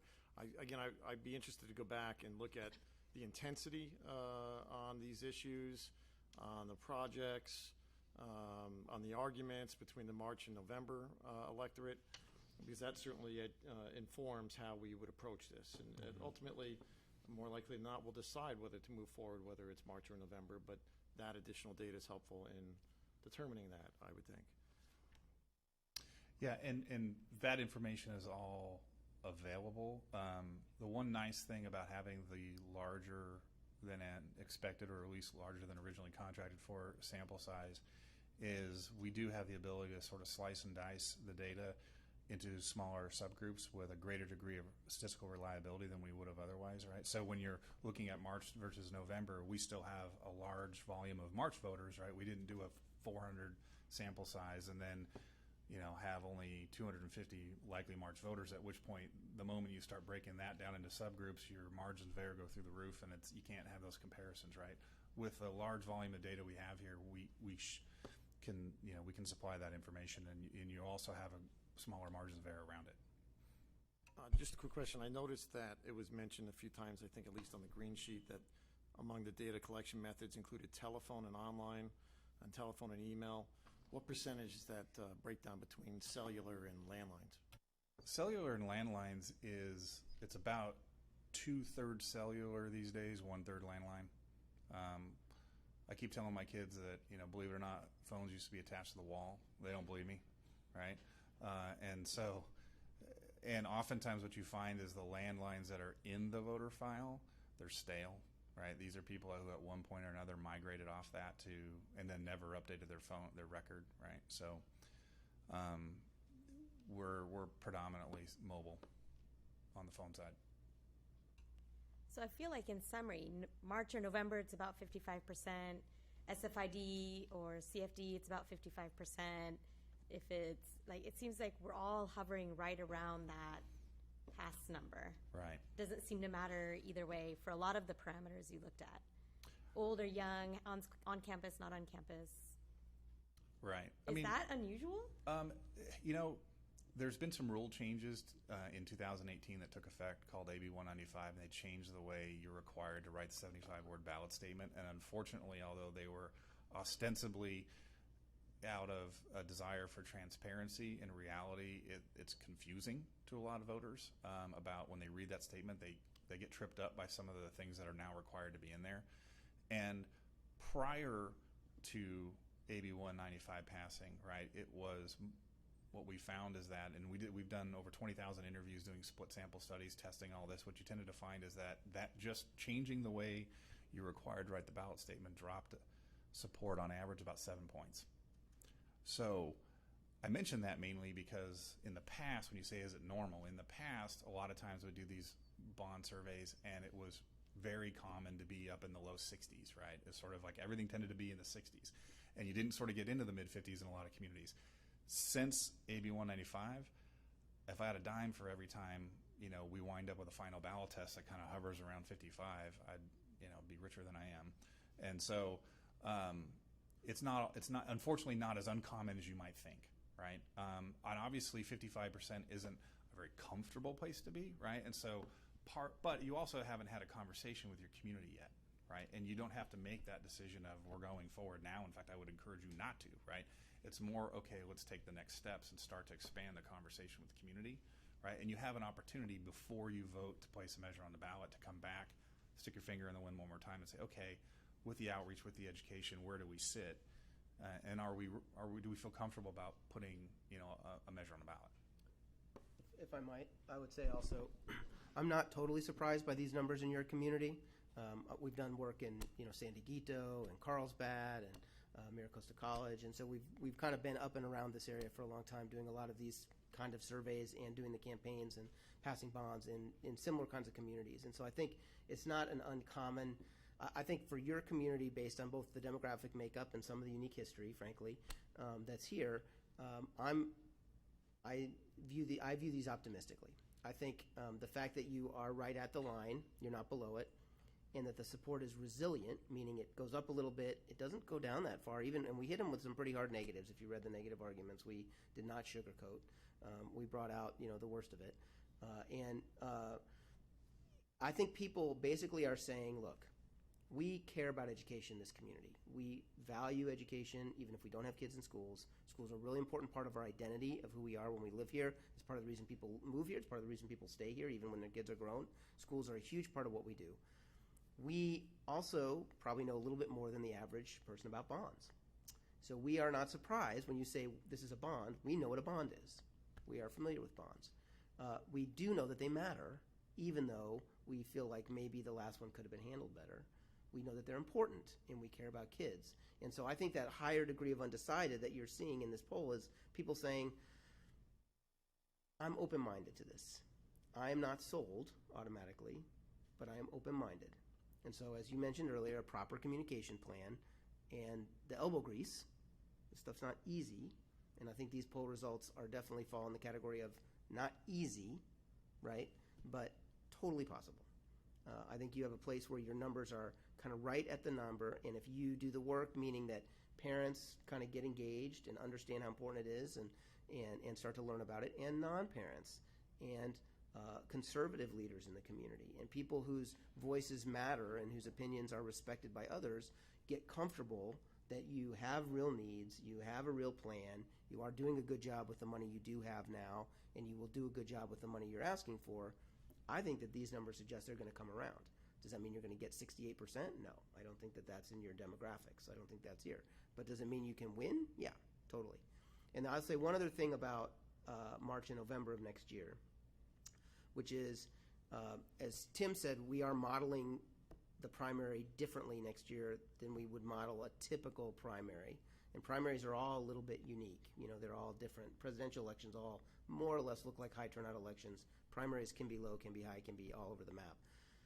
But one key difference is that next year's general election, the presidential election, frequently presidential elections are about hope and optimism. I'm not certain that that is going to be the emotional character of next November's election. I think it is going to be a divisive and polarizing election. It's going to be challenging for people. There is going to be fear. There's going to be anger as much as there's going to be anything else. I'm not sure that's the best environment, as many past presidential elections have been for bonds. A lot of times when we put bonds on the ballot, we are really counting on voters to think about community first and politics last. These are not political measures. These are community measures. And November is going to be really political, really political. And March, I think, has the opportunity to potentially be less political. So even though it is a little bit of a shorter calendar time horizon, as Tim says, statistically, I don't think it's very different, but as I think about the political surround between the two, we really like the idea of keeping March on the table for you if you can, get a proper communication plan executed on time, which I think you can. Thank you. One more? One more. So we know every poll is a snapshot in time, right? And based upon what you just said, could you give some sort of percentage prediction, chances of success between March versus April? Would you say we have, thank you, March or November. Would you say we have 60% chance of passage in March, 70% chance of passage in November? Based upon what you know, your opinion. This, I'm not going to put a number on that, and here's why, right? With these numbers, if you do what you're supposed to do, right, in terms of how you structure this measure and you align it with what your voters care about, you do a really good job educating, there's an independent campaign that steps up and carries the ball across the line, raises money to communicate, all of those things, right? I'd say, yeah, I feel really good about your chances of being successful, and barring something, the sky falling on the economy or something like that between now and then, right? If you don't do some of those things, right, if the economy does suddenly tank, if you get opposition out of left field that we weren't expecting, those sorts of things, I think it's difficult to be successful under those scenarios. So it isn't, in order to put a number on it, right, I'd have to know what's between now and Election Day, and that's the thing that we don't know yet. What you can do, though, is control what you can control, right? And that's why I think you start down that path and get yourself ready. We'll have a lot better idea of what March looks like when you hit the filing deadline, which is early December, right? We'll have a much better understanding of what that election looks like, and I think at that point, especially after you've gone out and had some conversation with the community, we'll be better able to say, hey, I feel comfortable that we're on the winning side of this, and it's, assign some sort of probability. But I think it would be, stretching the data and certainly stretching my abilities to see into the future to put a number on that now. Well, one more quick question. So you're in the PowerPoint, the initial, the interim, and the final ballot tests that are listed here. Mm-hmm. Are those results the $200 or the $400, and are they March or are they November? It's the same ballot language the whole way through. So we tested what you do with this type of research is we think, okay, what's the largest bond we think reasonably that you'd be putting on the ballot, and that's what I use in our 75 words.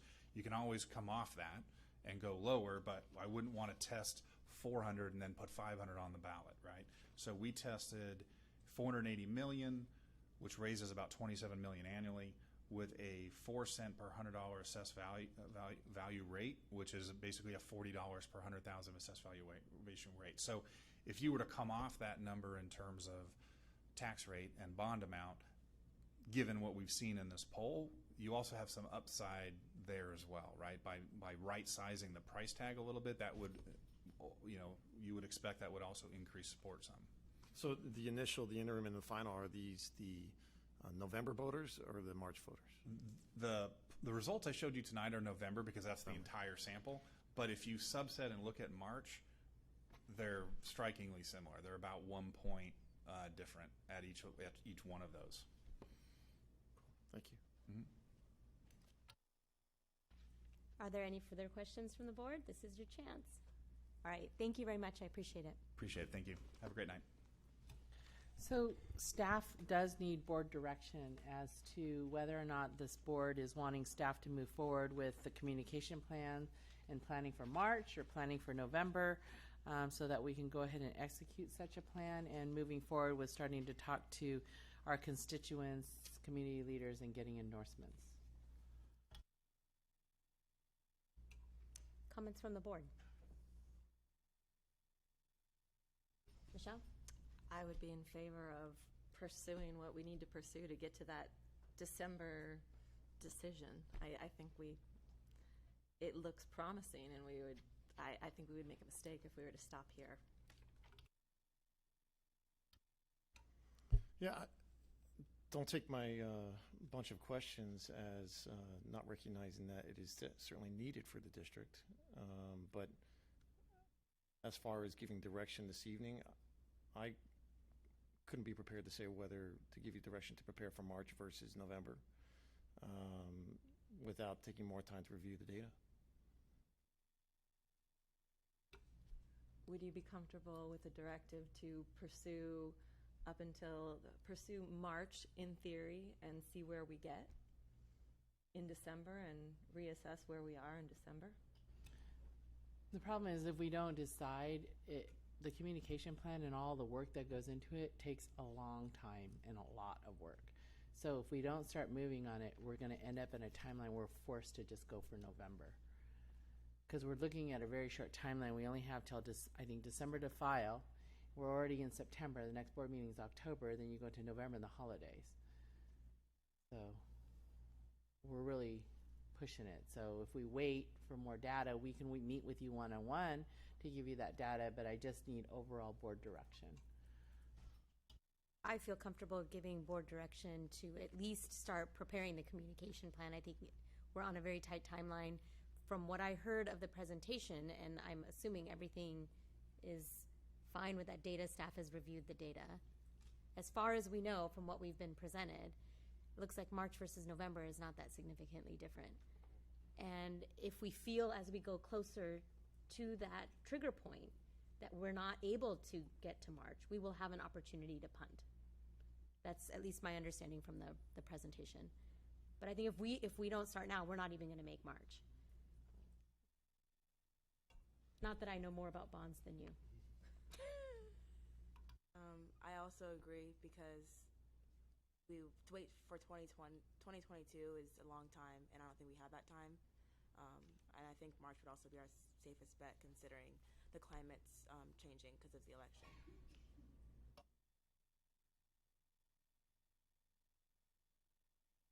Any other comments to weigh in, Ms. Couvret or Ms. Beatty?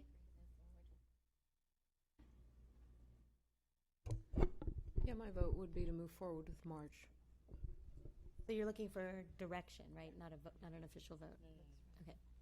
My unofficial vote, my proverbial vote. We appreciate it. And at this point, I'm getting a request for a 5-minute break. So we will recess for 5 minutes and then come back.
Bringing this meeting back into session at 7:59, we are now in approval of the consent calendar, agenda item 5.1. Items listed under consent agenda are considered routine and will be approved or adopted by a single motion. There will be no separate discussion of these items. However, any item may be removed from the consent calendar upon request of any member of the board, discussed and acted upon separately. The superintendent and staff recommend approval of all consent calendar items. Are there any items to pull at this time off of consent? Mariana? No. Thank you. Mr. Zane? No.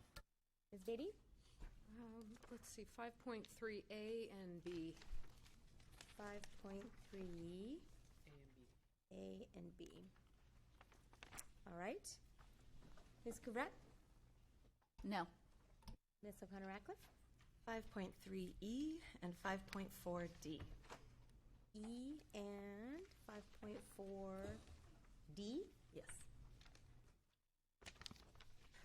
All right. So with the exception of 5.3A, B, E, and 5.4D, is there a motion to approve the consent calendar? Motion to approve. Is there a second? Second. Motion by Ms. O'Connor-Ratcliffe and second by Mr. Zane. All those in favor? Aye. Aye. Any opposed? Motion carries 5-0. So we are now at 5.3A. Let me turn to that page.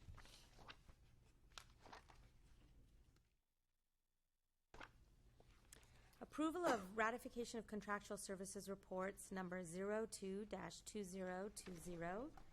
Mr. Little. Thank you, Dr. Patel. This is just our monthly request for the board to approve the ratification of our contracts for the month. Be happy to answer any questions. Actually, I'm going to withdraw my pulling this or withdraw any questions, so I'll move to approve this agenda item. Second. Sorry, on a motion by Ms. Beatty, second by, who was that? Mr. Zane? Zane. All those in favor? Aye. Aye. Any opposed? Motion carries 5-0. So 5.3B,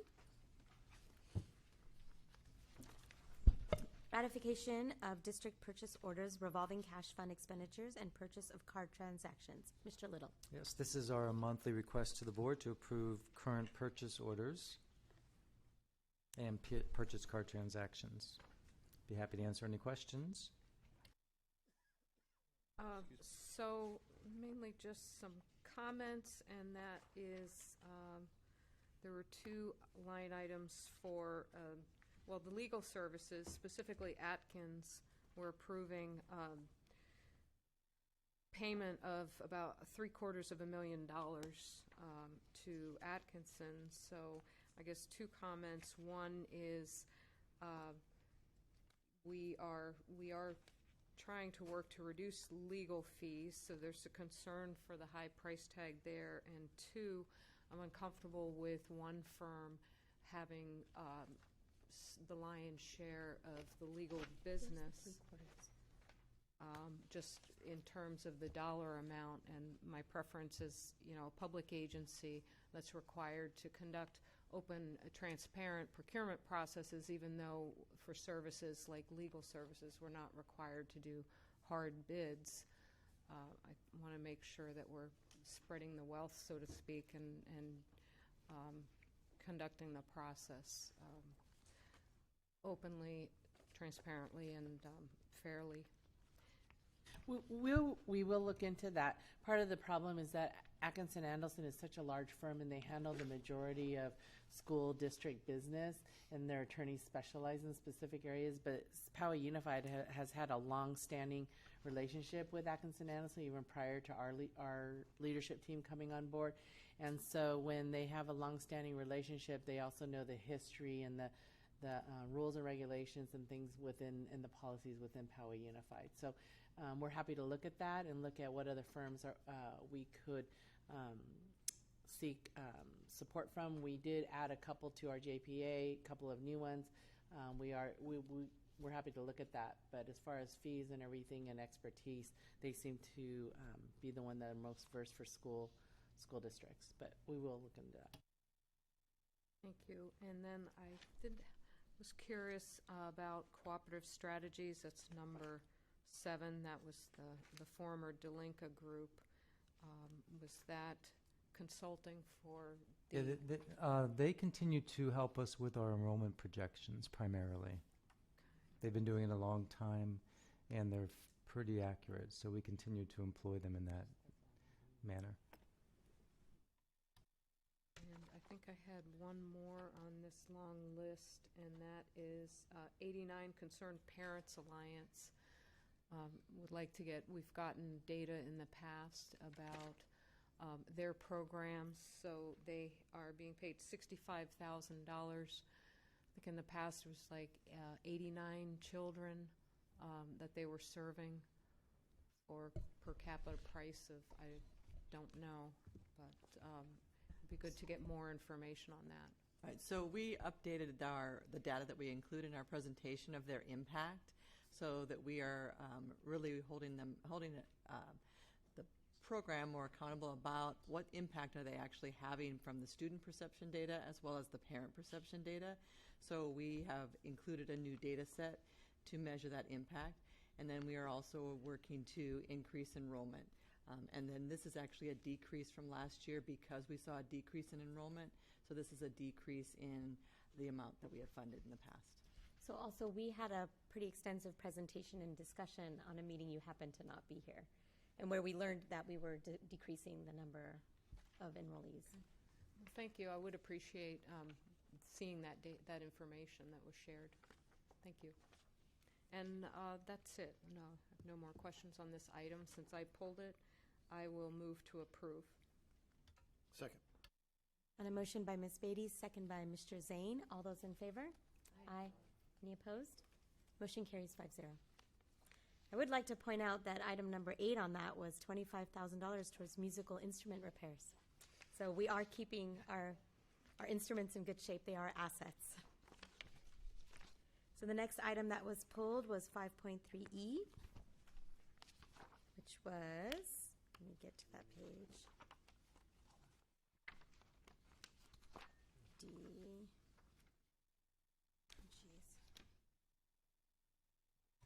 5.3E, approval of updated California School Board Association, CSBA Board Policies 3510, Green School Operations 3511, Energy and Water Management, and 3551, Food Service Operations Cafeteria Fund.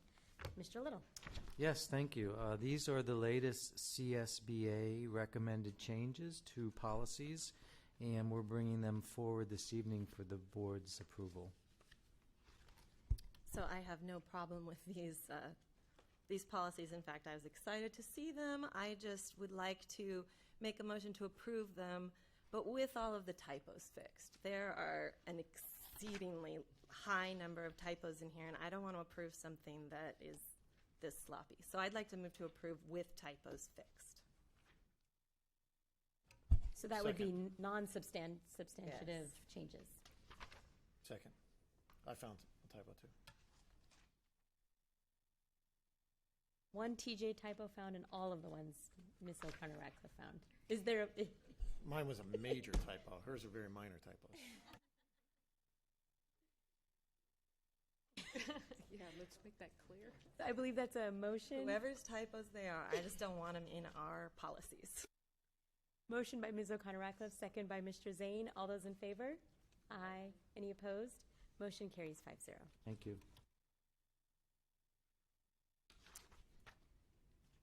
And now we are on item 5.4D. Oh, 5.4D. And that was It's my same objection. approval of revised California School Board Association CSB policies 5,000 and 6,000 series. And Mr. again, Little. I just would like to see the typos fixed before we make them our official board policies. And, yeah. Reading. So with that, I'd like to move to approve with all of the typos corrected. Is there a second? Second. And a motion by Ms. O'Connor-Ratcliffe, second by Mr. Zane. All those in favor? Aye. Any opposed? Motion carries 5-0. And now we are on item 6.0, Personnel Support Services. Item 6.1 is ratification of the Poway Federation of Teachers, PFT, tentative agreement for 2018-2019 and 2019-2020. Mr. Jimenez. Thank you, President Patel. On September 3rd and 4th, the members of the Poway Federation of Teachers ratified the tentative agreement by an overwhelming 99.5% of the votes received having voted yes in approval of the tentative agreement. The components of this tentative agreement were negotiated between the district and PFT through an IBPS process, and they include a 0.5% retroactive raise ongoing salary increase effective July 1, 2018 on all teacher salary schedules. In addition, it also includes a 1% ongoing salary increase effective July 1st, 2019, and finally a 1.5% ongoing salary increase effective January 1st, 2020. The tentative agreement also includes the addition of a separate speech and language pathologist salary schedule, which would become effective July 1, 2019, which enables the district to effectively recruit and retain highly qualified SLPs, and ultimately reduce the expenditures toward contracted agencies, which we have incurred each and every fiscal year. In addition, the parties agreed to this process to maintain class sizes district-wide with no increases or decreases. And in addition, finally, to salary increases, an ongoing reduction of one workday from the calendar beginning 2019-2020, which would take the teacher work year from 188 to 187 days, and in beginning in the 2020-2021 school year, a reduction from 187 to 186 days with no change in salary. Both PFT and district leadership commit to the ongoing process and continue with the IBPS to conduct our negotiations for a successor agreement in the future. And a copy of the tentative agreement is attached along with the recent AB 1200 disclosures that were submitted and approved by the County Office of Education of San Diego. Thank you. Are there any questions from the board at this time? Any comments? I'd like to go ahead and make a comment because I wrestled with this a lot because I know it impacts. We've been doing such a fantastic job on cutting our budget so that we are fiscally responsible. So I spent many hours awake. I spent many hours talking to my running friends. I spent many hours talking to community members and teachers. So I'm going to take a bit of your time since I took a lot of time too. Poway and a lot of our members are extremely fiscally prudent, and the 10% has always been our goal, and the state requires 2%, so we far exceed that. But the underlying issue of why we're having some of these issues is the state and the federal government are reneging on their financial commitments. So what does some of this underfunding look like? If we were funded equally per student to San Diego Unified, our budget would have almost $106 million more annually. Our special education spending has increased $20 million in the last 3 years, and the federal government is supposed to be funding these mandates. That's another $7 million annually. The state keeps increasing the district's portion of the union pension contribution, of which we have no say. And that has increased about $20 million in 5 years, so that's another $4 million annually. So sorry, I'm a math and science person. If the money that is owed to us, if Sacramento and the federal government played fair, our budget would increase by almost $120 million a year, which is a little bit frustrating. I know I'm speaking for myself, but I think I speak for most members up here that our major focus is what's best for the kids, and our budget decisions must not negatively impact their education. So to teachers' raises, a starting teacher makes less than $50,000. In my professional experience, to rent an apartment, many managers require 3 times the rent, which means they would only qualify for an apartment that's $1,350 a month. And that's not taking out Social Security taxes, insurance, and everything. And I know that my company has never managed an apartment that rents for that low here. How can we encourage our high school best and brightest students pursue a teaching career when they can make 50% more majoring in other areas such as engineering? Our teachers can make the difference in our children's lives. And our teachers inspire and encourage them every day. And for some kids, this may impact the rest of their lives. Sorry, I've been emotional because I haven't slept much. So to me, this job is beyond important. Any person can lecture or assign homework, but our teachers go beyond and find the key to motivate our children, and it may be the only compliment that child can hear that day. So as I reflect on our mission and vision statements, passionate teachers are at the forefront, and those eager to step up to this important position must be appreciated and encouraged so we don't lose them from more lucrative careers. Out. Thank you very much. Very, very well said. And I think we all agree with many of the points you just made, if not all of them. Thank you. Are there any other comments? A motion to approve. Second. I have a Would make a comment? Yeah, actually, I thought you were commenting. So I also have a lot of thoughts about this, and I'll speak from the heart, so I probably will forget most of the thoughts that I wanted to express. So I've been on the board for 7 years, and every year it's the same scene as far as negotiations with the union. The union asks for raises and threatens strike, and then the district eventually accedes to their will at some point, some agreed upon point, and this is called interest-based problem solving. It looks an awful lot like traditional bargaining to me, but that's what it's called. So the question is, whose interests? Whose interests are being taken into account? All of us are wearing these ribbons to recognize the issue of suicide among our young folk, and pins that say children first. So the problem is the children's interests aren't being reflected in this. And so I certainly don't begrudge teachers wanting to be well paid, well compensated for the work that they do.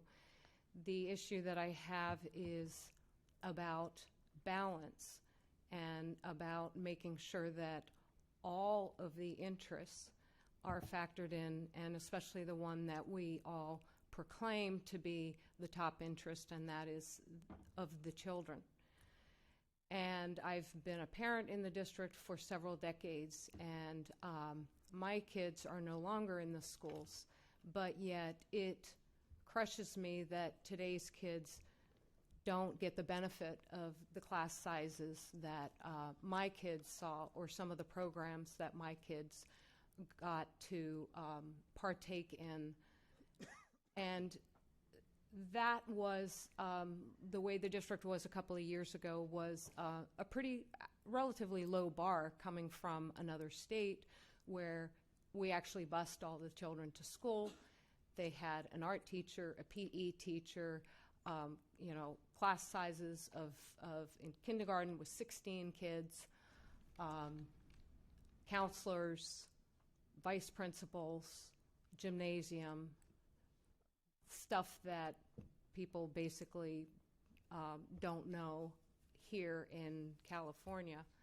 So I've also seen an erosion through the couple of decades we've been here of the parent volunteers, and I think that there has been a frustration among the parents, and this has been reflected in the parent leadership letters that are sent as part of the district advisory committee, that are sent to the superintendent asking for whether it's smaller class sizes or programs, or saying, look, we can't always fill the gap for the lack of staff or the lack of programs and services.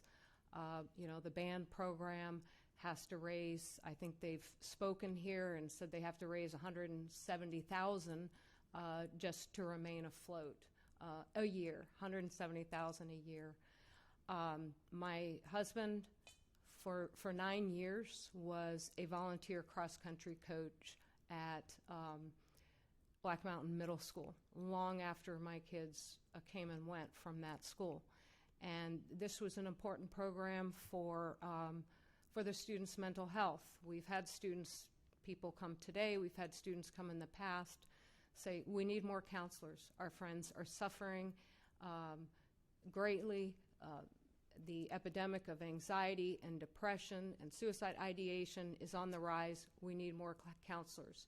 If you can just lower class size by one, that's just, one more student that a teacher can reach. If you can get a staff aide on campus, more eyes and ears. If you can hire those warm bodies to be there so that they can connect with the kids, they can see what's going on, stem some of the bullying. I mean, those are the things that we need to work towards. And so that has to be taken into consideration when we are appropriating millions of dollars towards raises. We can't just do that in a vacuum without factoring in how it's going to affect these other programs and services. So this past year, after the 9 years of my husband volunteering for cross country, and by the way, he sacrificed not just time but money. He basically reduced his work hours in order to provide this for the children. And we made that work because it was important. It was important for them. It's important for their mental health. They're excited about it. It makes them happy and healthy. So, but it's time to pass the baton. So he has stepped down, and nobody has filled that role. And there are kids who are contacting him, even fifth graders who have heard about the program. Where do I sign up? When do the practices begin? And it breaks my heart because the program is gone because we were relying on a parent volunteer, and we can't do that. So I want to know how this district is going to reinstate this program and other programs like cross country in the middle schools, because it's so vital to the kids' personal health and well-being. Before I approve a raise for staff, I want to know what we're doing to put the students first. Go ahead. Thank you for sharing your opinions. I do agree with numerous points that you raised, and I feel like I've seen the work put in by the board and by members of our district and the efforts they're doing to make sure the kids are happy. But I feel as if kids want to learn and succeed, they have to do that themselves, and we are given so many resources. And if we have teachers who can't afford to support themselves, we aren't getting happy teachers. And coming from a student who has experienced teachers like Mrs. Montgomery and teachers who have inspired me to be better, who have inspired me to come to this position that I am in now, I feel like if we have happy teachers, we can have happy students, and happy students means a better future for our community and for just our country as a whole. So I support. Thank you. Any other discussion? There's a motion and a second. I think I'd just like to briefly add that although it's not the deciding factor for most of our teachers, salaries help with recruiting and retaining our best teachers. And great teachers really do have everything to do with the success of our students. So I believe that taking care of our staff absolutely, it's a direct link to our students. So I think we've, I loved hearing what you said, Ginger.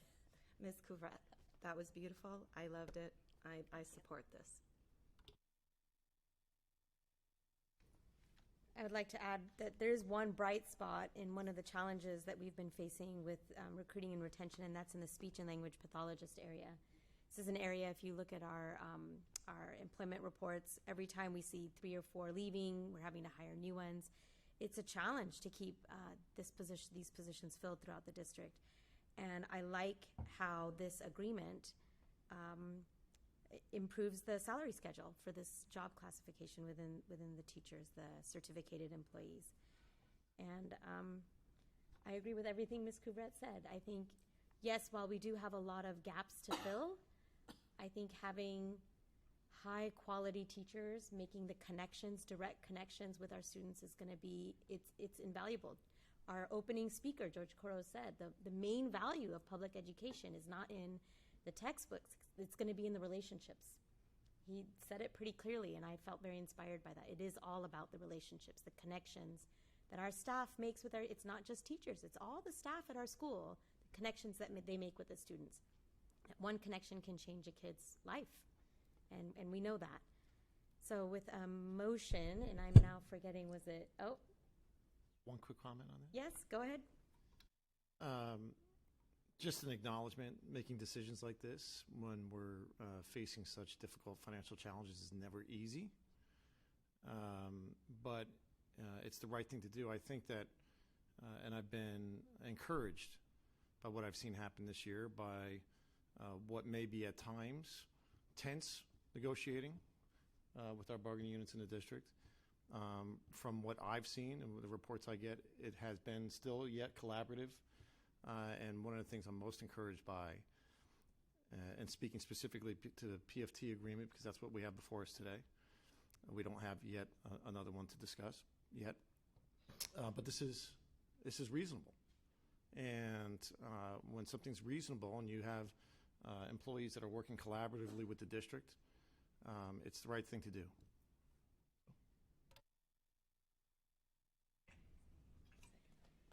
So I will call the question with a motion by Zane, second by O'Connor-Ratcliffe. Mariana, you don't have a preferential vote on this one, sorry. All those in favor? Aye. Any opposed? No. Motion carries 4-1.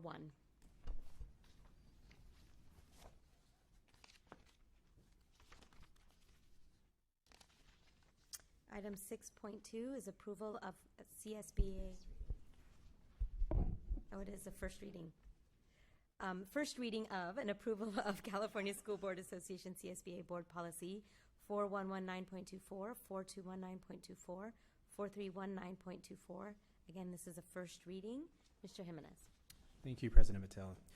Yes, this is the first reading of a new board policy pertaining to maintaining appropriate adult-student interaction, recently released by the California School Boards Association in California. The Poway Unified School District believes in promoting a positive school environment that ensures the safety and well-being of our students. The proposed policy expects that employees, volunteers, and independent contractors maintain the highest professional and ethical standards in interactions with students both within and outside the educational setting. To ensure that adults do not engage in any unlawful or inappropriate interactions with students and avoid what can be boundary-blurring behaviors that may undermine trust in the adult-to-student relationship. This policy has been shared with our employee union leadership. The employee unions and district leadership will meet regarding questions on the policy or any impacts on the employees before final adoption. Tonight is the first reading of this proposed policy, which is aligned with the new CSBA policy just recently introduced. Thank you. This is a first reading. Are there any questions or comments? Ms. O'Connor-Ratcliffe, you're smiling. I would love for the punctuation in our board policies to be uniform. There are no periods in this one. Other board policies have them. Can we just do the same thing in all of them? I used to be an editor in one of my lives, so you want all the periods just bothers removed? me. No, I'd just like it to be uniform. I prefer them to be there, but this one doesn't have them. Our last sets did have them. I just like it to be uniform. When we flip through our board policies, I want it to look the same.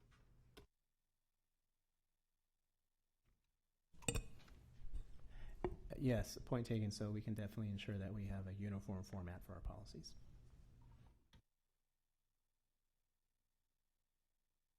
Is there a motion? No. Oh, yeah, first reading. So when this comes back, please have periods. Item 6.3, approval of resolution number 11-2020 entitled Resolution regarding the elimination of classified positions as contained within Exhibit A, corresponding layoffs of classified employees. Mr. Jimenez. Thank you, President Patel. At the June 27th board meeting, the positions of an aquatics coordinator, lead pool technician, and pool technician were approved as part of a reorganization of the aquatics program. This was implemented to better align the resources that are allocated to our aquatics program across the district.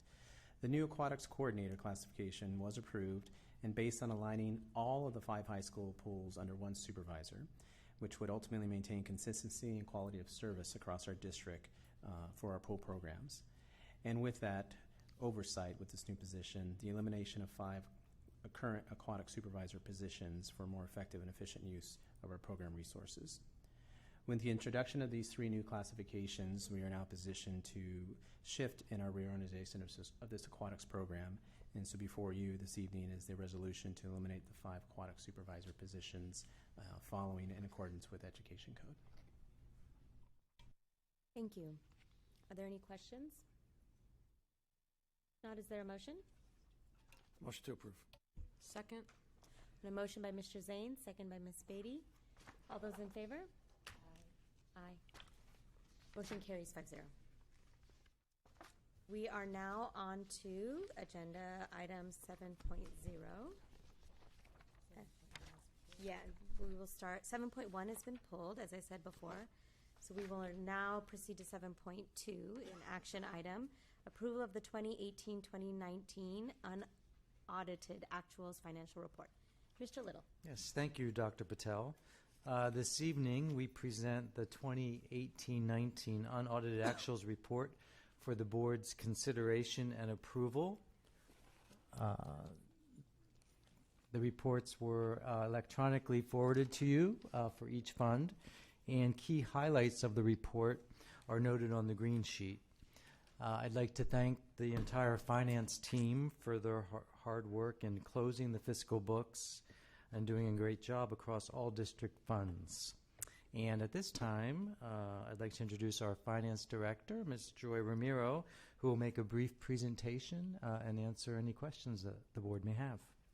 Thank you, Mr. Elro. Good evening, everyone. Tonight, I am happy to present the district's unaudited actuals for the fiscal year ended June 30, 2019. Where's the clear?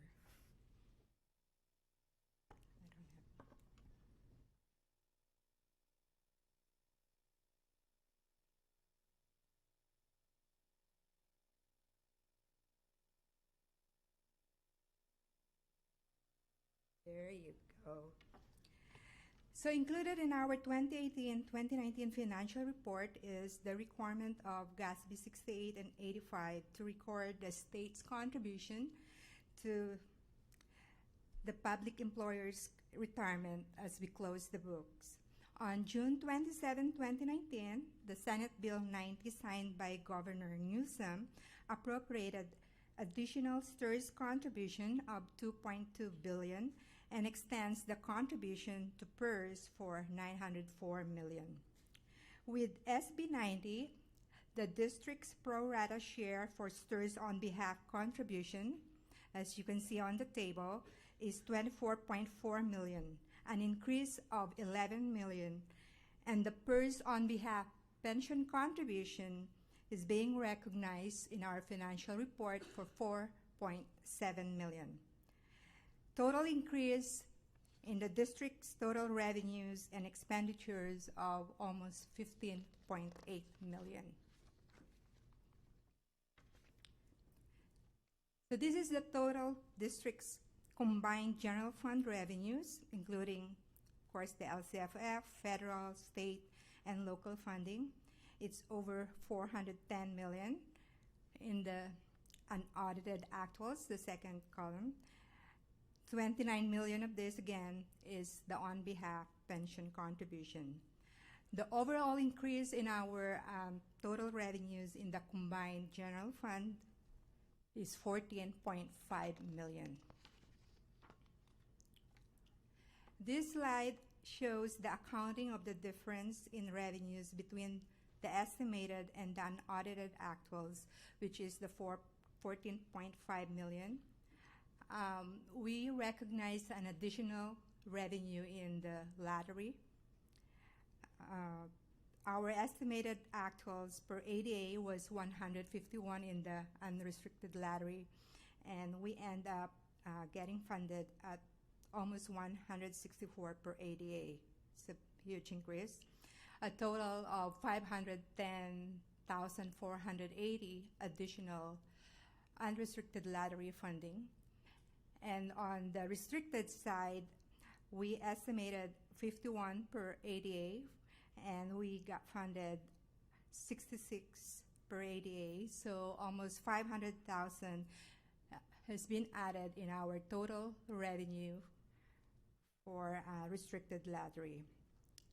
We also, again, we have the 15.7 million in Stirs on Behalf. It's part of the change in our total revenues. And of course, at year-end closing, we always have the unearned revenues. And usually this is coming from our restricted categorical programs that are subject to deferrals. So those revenues that you can only recognize as earned if you actually spent what you are entitled to receive. As far as expenditures, the district's total expenditures in combined general fund for the fiscal year 2018-2019 is 411 million. Again, I want to mention that the 15.8 million increase in the pension contribution or on behalf contribution is part of this increase. Now, the question is, if we added almost 15.8 million in Stirs on Behalf, how come the increase in our total expenditures is only showing 6.6 million from estimated to unaudited? So this will account the difference in the increase in our total expenditures. We recognize savings in certificated salary. There's also savings in classified salary from vacancies, subs, and hourly that we built in the budget, including, of course, benefits. We have unspent supplemental funding. We also have savings from utilities, phones, data lines, unspent budget allocations from departments like transportation, facilities, M&O, IT. In the restricted side, the Stirs on Behalf again, and the unspent restricted categorical funding, which will be carried over in 2019-2020 of 5,373,000. So revenues minus expenditures plus the other sources and uses, our net activity in our unaudited actuals is negative 450,675. As far as other sources and uses, you will see a difference of 4.4 million, and this consists of the 2 million OPEB contribution booked at year-end, but was not included in our estimated actuals. We also had in our estimated actuals a 2.3 million transfer in from Fund 40 that we end up not booking at year-end due to no actual capital cost expenditures to be reimbursed to general fund.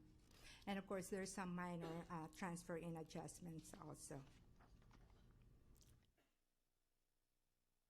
The net activity of negative 450,675 will bring the district's ending balance to 60,066,000 and a reserve level of 11.5%,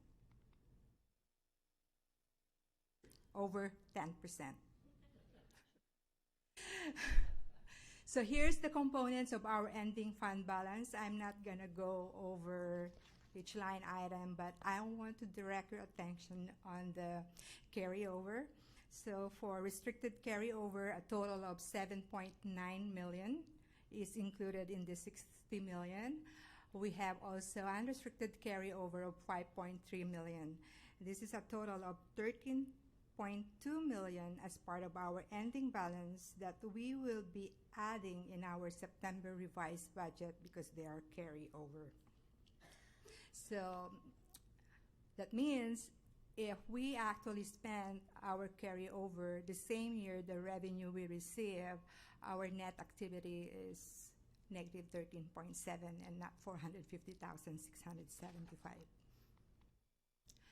This slide will show the breakdown of the sites carryover of 5.3 million in the unrestricted. And then we also have breakdown of our carryover in the restricted programs. So under the restricted lottery, we have 3.2 million being carried over. I want to mention that 1.7 million of this is not committed. Prop 39 of 2.6 million carryover, they're all committed and will have to be spent by June 30 of 2020. Low performing block grant, the plan is to spend it in 3 years. And then the mental health, they're all committed. So total of 7.9 in the restricted carryover. Next slide will show the other funds, unaudited ending fund balance. And I will just go over the Fund 63 because it has a negative ending balance of almost 12.3 million. And this is due to the GASB requirement. They have to follow the full accrual basis of accounting when they report their financials. So that means they have to report all their infrastructure, capital assets, plus depreciation. They have to recognize compensated absences liability, their OPEB liability, and their other pension liability. So we also provided a table that will show what is the net activity if it's really a modified accrual versus full accrual, and what is the ending fund balance if it's not an enterprise fund subject to full accrual accounting. So now we want to request the board to approve our 2018-2019 unaudited actual financial reports. Is there any questions? Thank you very much. Do we have questions from the board? I'll move to approve. Second. On a motion by Ms. Beatty and second by Mr. Zane. Let me just check really quickly. We have, yes, and Ms. Atkins. Is it Atkins or Akins? Akins. Akins. Thank you. I need to get that in my head correctly. Ms. Akins, you can have a preferential vote on this. Aye. Aye. The rest of the board, all those in favor? Aye. Aye. Motion carries 6-0. Thank you. Thank you. Thank you. Yes, go for it. Just a really quick comment on that. I noted from my quick scribbles that our ADA of 96.8% attendance, we're leaving over $10 million on the table. Send your children to school. When they have the flu, right? Every day.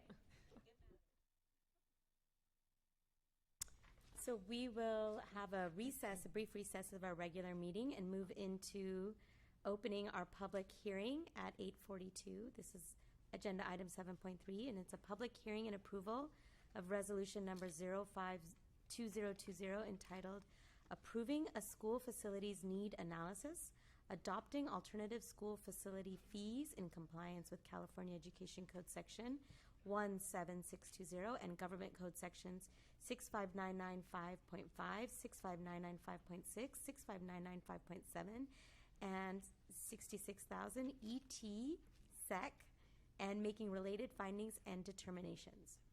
This is a public hearing. Are there any public comments on this item? Seeing no public comments on this item, this public hearing is adjourned at 8:43, and I will reconvene our board meeting at 8:43. Mr. Little. Thank you, Dr. Patel. As you noted, we're seeking approval of Resolution 5/2020, establishing the Level 2 fees and the Level fee fees. The SFNA is conducted. The study has been conducted according to statute in order to determine the need for the new school facilities for unhoused pupils that are attributable to projected enrollment growth from the development of the new residential units over the next 5 years. In order to collect alternative school fees Level 2 and Level 3, the district's required to prepare this study and show a nexus between the fees collected, the development, and the purpose and use of that fee. Doug Lloyd, a senior associate with Koppel and Gruber Public Finance, who did the study, is here this evening to answer any questions you might have with respect to the study. Thank you. Are there any questions from the board? Mr. Zane? Motion to approve. Motion by Mr. Zane, second by Ms. Beatty, including a preferential vote. Aye. Aye. All those in favor? Aye. Motion carries 6-0. Thank you. Item number 7.4, which is to approve resolution number 12-2020 entitled Authorizing the Issuance and Sale of 2019 General Obligation Refunding Bonds of School Facilities Improvement District number 2002-1 of the Poway Unified School District in an aggregate principal amount not to exceed $31 million. Mr. Little. Yes, thank you, Dr. Patel. You'll recall that at the special board meeting on August 22nd, we shared some information with the board related to an opportunity to save taxpayers somewhere between $1.8 and $2.5 million in future taxes by refunding current bonds. We received direction from the board to move forward. This evening, we bring forward the resolution that's necessary to begin the work. The resolution, among other things, designates the finance team that will be working on this refunding, defines the uses of the bonds, only exclusively to refund the current bonds in question, the size and terms of the bonds, and the authority to enter into the bond purchase agreements and other agreements necessary not to exceed the $31 million, as you noted. With us this evening to answer any questions is our bond counsel, Janet Mueller of Dennis Wolliver Kelly, and Brett Lee from Raymond James as well. Are there any questions or comments? I move to approve saving taxpayers between $1.8 to $2.5 million. Second. A motion by Mr. Zane, second by Ms. O'Connor-Ratcliffe. Your preferential vote, Ms. Akins? I think we want to procure questions or discussion first. Oh, any discussion, any questions? So I had a question. Do we have disclosure about cost of issuance? I couldn't find that. Ms. Mueller, you want to speak to the cost of issuance disclosure? Thank you. While she's coming up, I wanted to say, I appreciate the information and, the comprehensive nature of the resolution, and also the construct of using this sort of self-contained finance team. It was a proposal that had been mentioned to me by the former deputy of the deputy county tax assessor, that said that normally you have these financial teams, that would comprise of the underwriter, the bond underwriter, the financial advisor, the bond counsel, the what's the other legal counsel, and that these groups, these entities tend to be part of a team that work together, and then they would, at the county level, they would rotate through these teams as a way to engender competitiveness in the process of hiring these or of doing these bonds. So just wanted to comment that I appreciate this. And it's an all-new team, all new faces, so welcome. Thank you. Unfortunately, I don't have the breakdown by consultant. We have in the resolution Exhibit B is the portion of, there's some newer requirements of disclosures of costs, and our total costs are at about $330,000. That includes the underwriter's discount. I would be happy, though, to provide an itemized listing back to Ron, who can share that information out. I believe it was in the presentation of materials last month. Yeah. And I remember that number now that Okay. you say it. Did you have a breakdown of like legal counsel versus financial advisor? I feel like we did. It was a pretty comprehensive presentation on that breakdown. So if we could pull up I will check and we'll get you that again, or if not, we'll get you the breakdown for sure. Yeah. Thank you. Okay, thank you.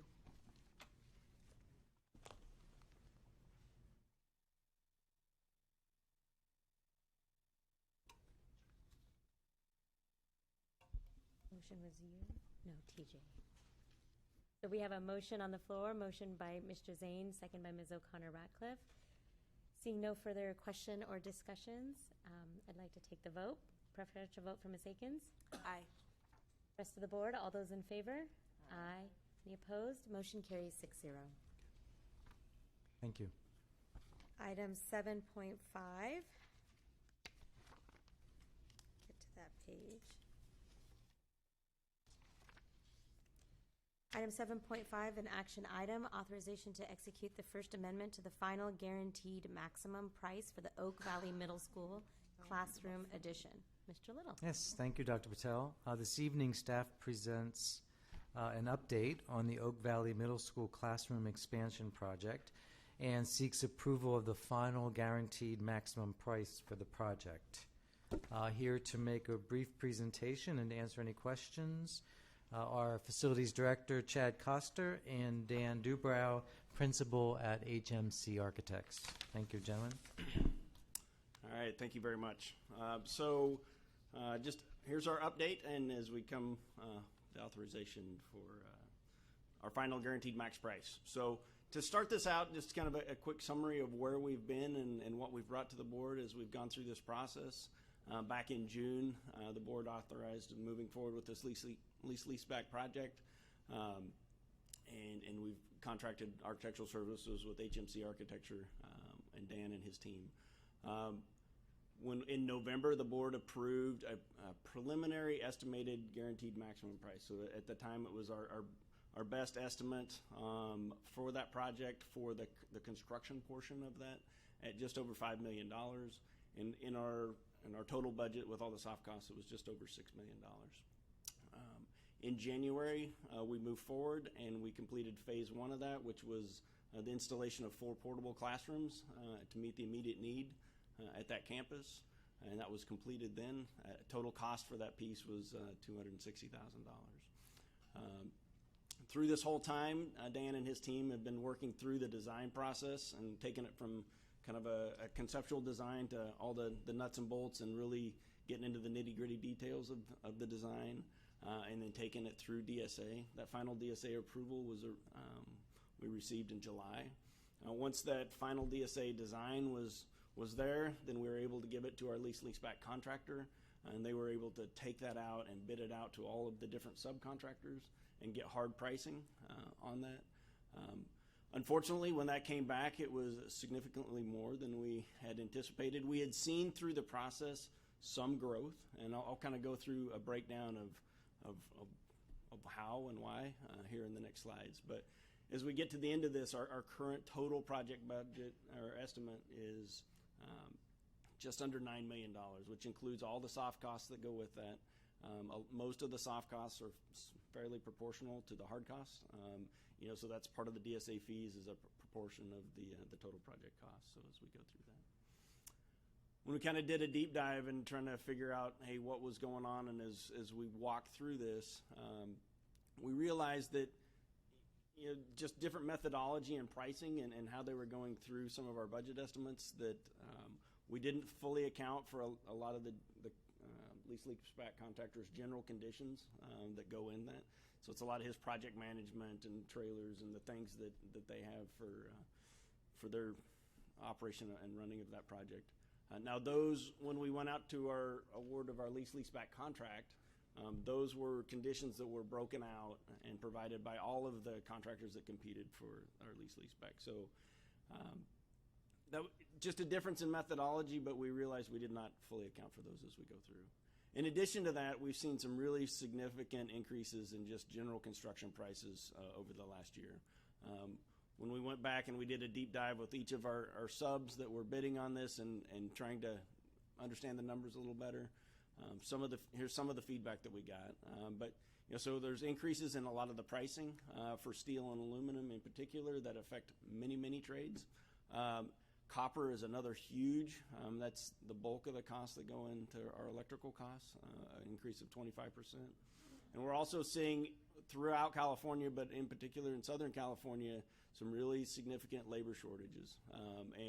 And there's some pricing in almost every one of our subcontractors where they've priced in inefficiencies of of having high turnover and of having increased wages to compete and get the labor we need to meet our projects. So that's out there, and that was definitely some strong feedback we got. We looked through this, and I mentioned earlier that, through the incremental developments of this, Dan and his team had noted these kind of increasing prices is coming, but we didn't capture that whole magnitude of what that was. And it was ultimately resulted higher than we thought. We provided some comparisons here. As we look through, square foot cost is a decent comparison. There's always devil in the details because they're different types of construction and they're different projects, and that each project is very unique. But just for comparison, in 2016 and 2017, when we bid out Stone Ranch, that project came in at $488 a square foot. The next year when we did Del Norte High School, a little bit different construction, smaller project, but that was at about $530 a square foot. We looked for, what were some recent projects that are out there on the market right now? There are 2 projects that are in San Diego Unified that we were able to just, take a look at. Are we in the ballpark? Now, to clarify, neither one of these are final numbers. The first one has been bid, but they haven't finalized that project, which was the King Chavez Community High School. But those are bid out numbers, as I understand where they're at in the project from their subs. And they're in the $674 a square foot project. That does not include any contingencies within that project, as well as the Pacific Beach project, which is still in design and going through, but the current district budget is in the $680 square foot. Where we're at with Oak Valley, after we've got the hard costs, is we're at $688 if you take the contingency out. With the lease back contract, there is a contingency that's built in, and I'll kind of show you how that works here shortly. The district maintains and owns that money if we don't use it, but it is shared. There's 3% that is allotted for the contractor for stuff that they may have missed or issues that are there, you would normally see, and they would hard bid into their contract if it was a hard bid project, as well as 3% of stuff that may be owner responsibilities if we want to, either some minor scope adds or we miss something that is our responsibility. So I know the numbers are tiny, and I apologize. Hopefully you can see it on your screens a little better.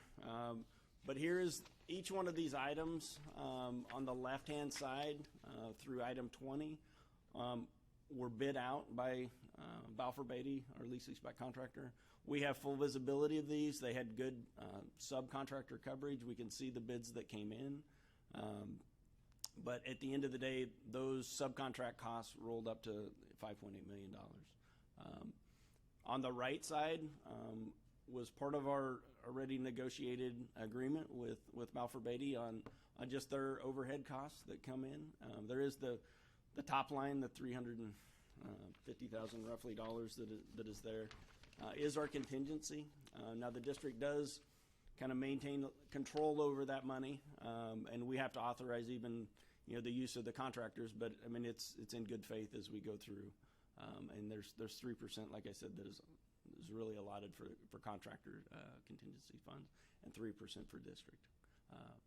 Any of that we don't use comes back directly to the district, both sides. The general conditions, we went through, and Balfour Beatty has gone out and squeezed those numbers a little bit and redid. I'm sorry, the general conditions is set.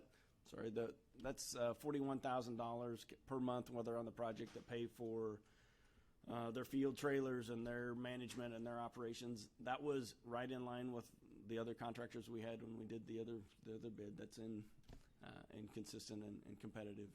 The general liability insurance, they were able to go out and rebid and get some lower numbers for their builder risk insurance, so that we were able to drop that some more. And we even sat down, and as we were going through this, we were able to work with Balfour, and they agreed to reduce their fee from 5.5%, which had been agreed in the original contract, to 4.95. So they're really working together as a team, which is kind of the whole point of this.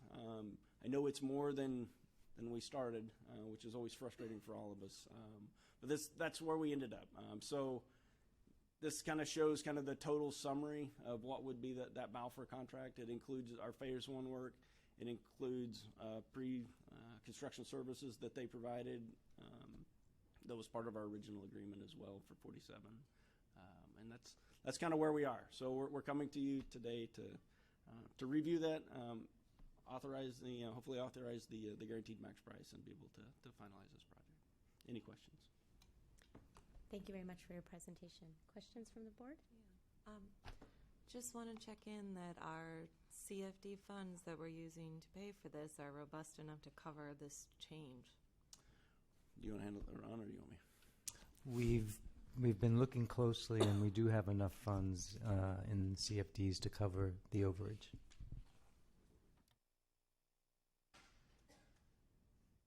So with this guaranteed maximum price, Yes. are we going to see significant change orders? That's the whole point of going through this. Okay, I just want that yes. out loud and in public. You know how I don't like those. Nor do I. So just wanted to make sure. And the other question is, included in your increased cost, is that for steel and aluminum, is that tariffs? Is this where we're seeing some of the tariffs come into play, or that's not factored in at all? No, that is absolutely impacting pricing. Thank you. Any other questions? Will we have another chance to do a hard hat photo? You can Is come that out. all over? We can always come out with a hard hat. All right. You can visit the project site Maybe anytime. the ribbon cutting. No hard hats. No and heart ribbon cutting. required on the ribbon cutting. But, If you want to scratch your name in the concrete, you have to go earlier. Yeah. Do we have a motion? Motion to approve. Second. Motion by Mr. Zane, second by Ms. O'Connor-Ratcliffe. Are there any further questions on this item, discussion? Otherwise, I will go to preferential vote for Ms. Akins. Aye. Rest of the board, all those in favor? Aye. Any opposed? Motion carries 6-0. Thank you very much. Thank Appreciate you. it. Thank you, guys.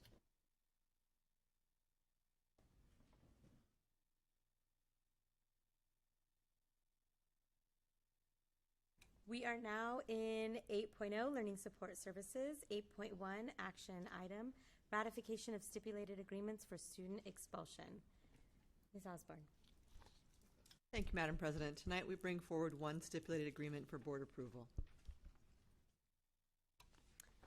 Thank you. Do I hear a motion? Motion to approve. Second. A motion by Mr. Zane, second by Ms. O'Connor-Ratcliffe. All those in favor? Aye. Any opposed? Motion carries 5-0. Item 8.2, action item, readmission of students on expulsion. Ms. Osborne. Thank you, Dr. Patel. Tonight we bring forward 5 readmissions of students on expulsion. All of these students have met the conditions of their contracts to be eligible for readmission. Thank you. We'll take these case by case. Case number 2016-2017.31. Move to approve. Second. Motion by Ms. Beatty, second by Mr. Zane. All those in favor? Aye. Any opposed? Motion carries 5-0. Case number 2017-2018.21. Move to approve. Second. Motion by Ms. Beatty, second by Mr. Zane. All those in favor? Aye. Aye. Any opposed? Motion carries 5-0. Case number 2018-2019.02. Move to approve. Second. Motion by Ms. Beatty, second by Mr. Zane. All those in favor? Aye. Aye. Motion carries 5-0.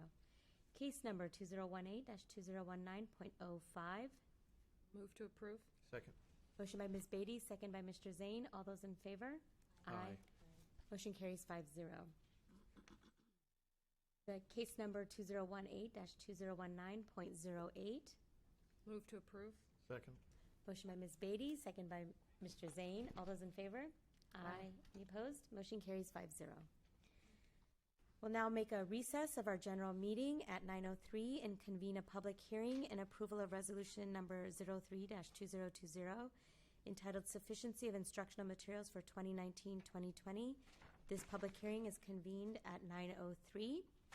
Were there any public comments on this item? Seeing no public comments on this item, agenda item 8.3, the hearing is closed at 9:03. Reconvening our general board meeting at 9:03. Ms. Osborne. Thank you, President Patel. Each year, we bring forward as a public hearing a resolution for sufficiency of instructional materials for the school year.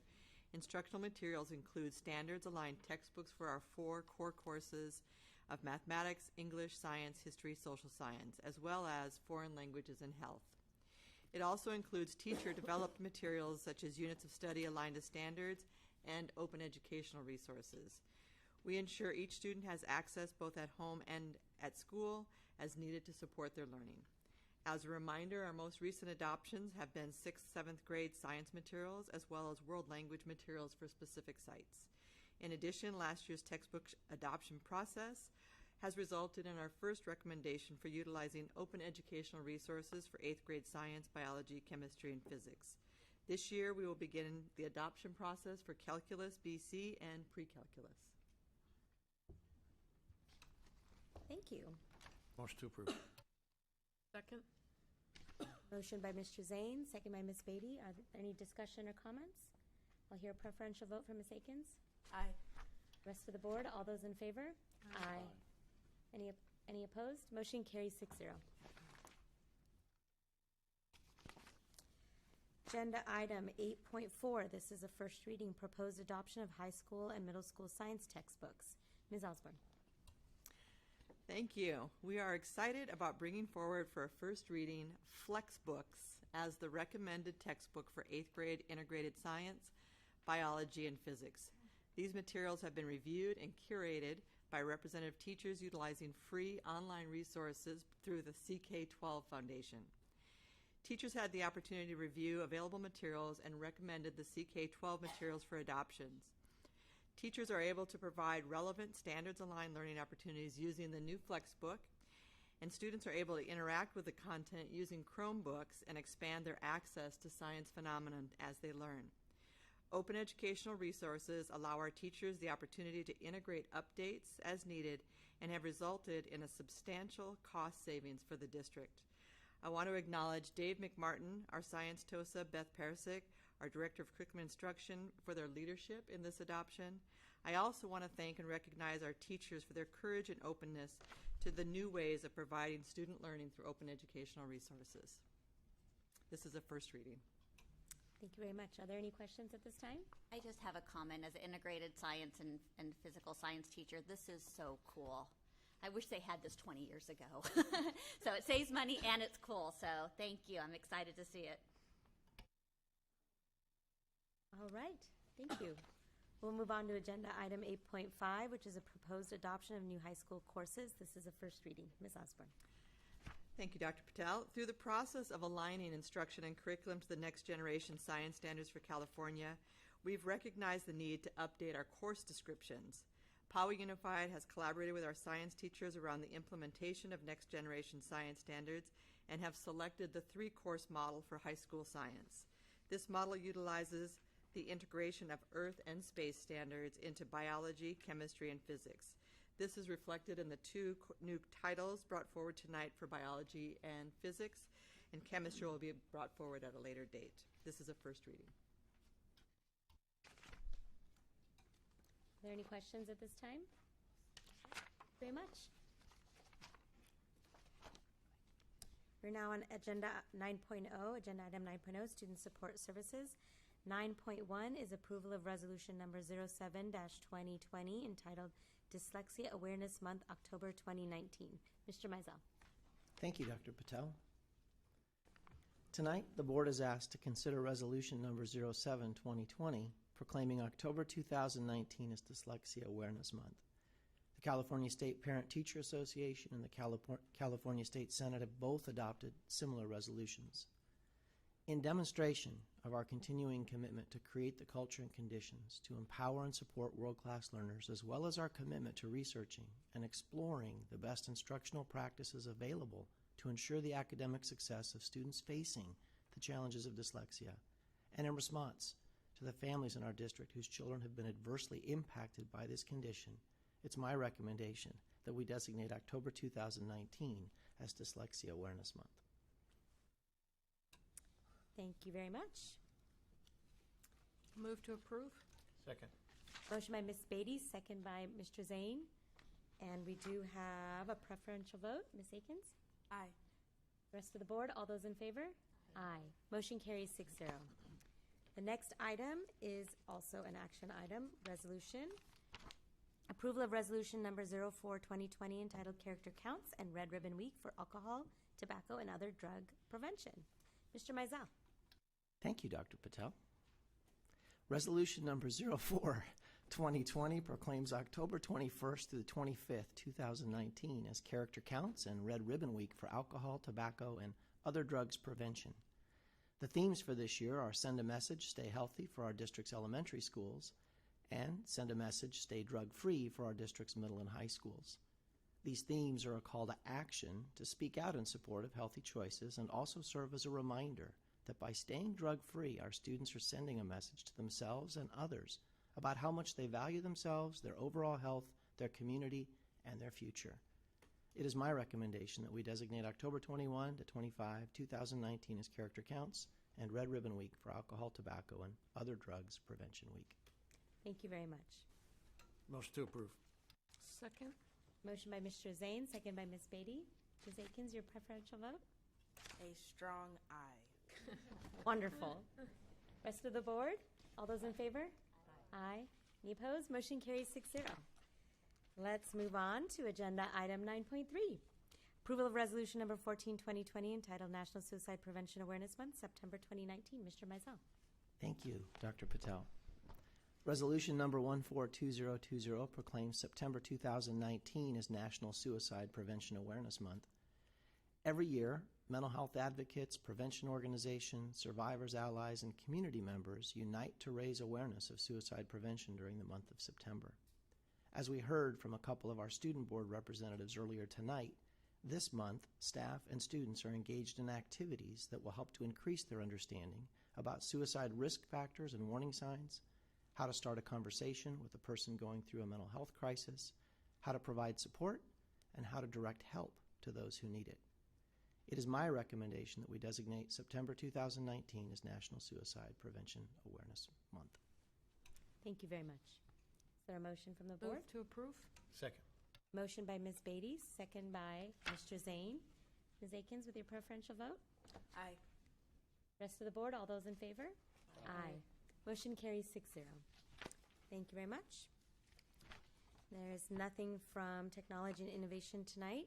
Agenda item 11.0, the Superintendent. 11.1, approval of the Poway Unified School District Vision, Mission, and Board Goals. Dr. Phelps.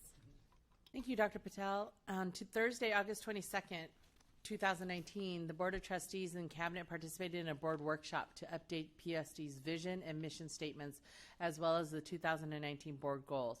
PUSD's current vision and mission statements no longer accurately reflect the depth and the breadth of the work that's occurring in our schools, nor the ever-changing global society. The updated vision and mission statements, as well as the 2019 board goals, are being recommended for approval and adoption this evening. The purpose of a vision statement is to state the current and the future objectives of any organization. The district's vision guides the organization and serves as a long-term roadmap for the district's direction. The recommended PUSD vision statement is that's moving forward tonight is creating culture and conditions to empower world-class learners. The district's mission statement is the plan that describes what the district does, how it does it, and why it exists. The recommended mission statement that's being asked for approval this evening is inspiring passion and preparing every student to thrive in college and career and life by providing personalized, rich, and rigorous learning experiences. The recommended PUSD board goals are as follows. Empower student success by ensuring that all learning environments are safe, inclusive, innovative, and equitable. Create student-centered learning environments to prepare our students to thrive in college, career, and life. Provide high-quality professional learning for teachers and staff to promote the culture and conditions that empower world-class learners. Engage parents, business, and community partners to foster shared responsibility and accountability in order to deliver personalized, rich, and rigorous learning experiences. Invest in facilities and infrastructure to enhance environments that maximize student and staff success. And lastly, demonstrate fiscal responsibility and transparency by aligning resources to meet the diverse and dynamic needs of our students, staff, and community.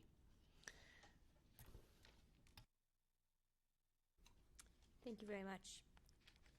It was quite a meeting to develop the mission, vision, and the board goals. It was a very good, healthy discussion, and I appreciated taking the time out to do that.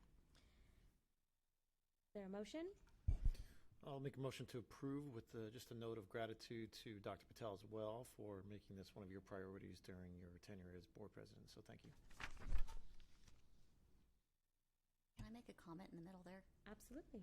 I would love to see the vision statement and the mission statement on our agenda just as a focus point. So if we can just maybe consider that in the future, I just think it'd be really nice to always be thinking of that as we make these decisions up here.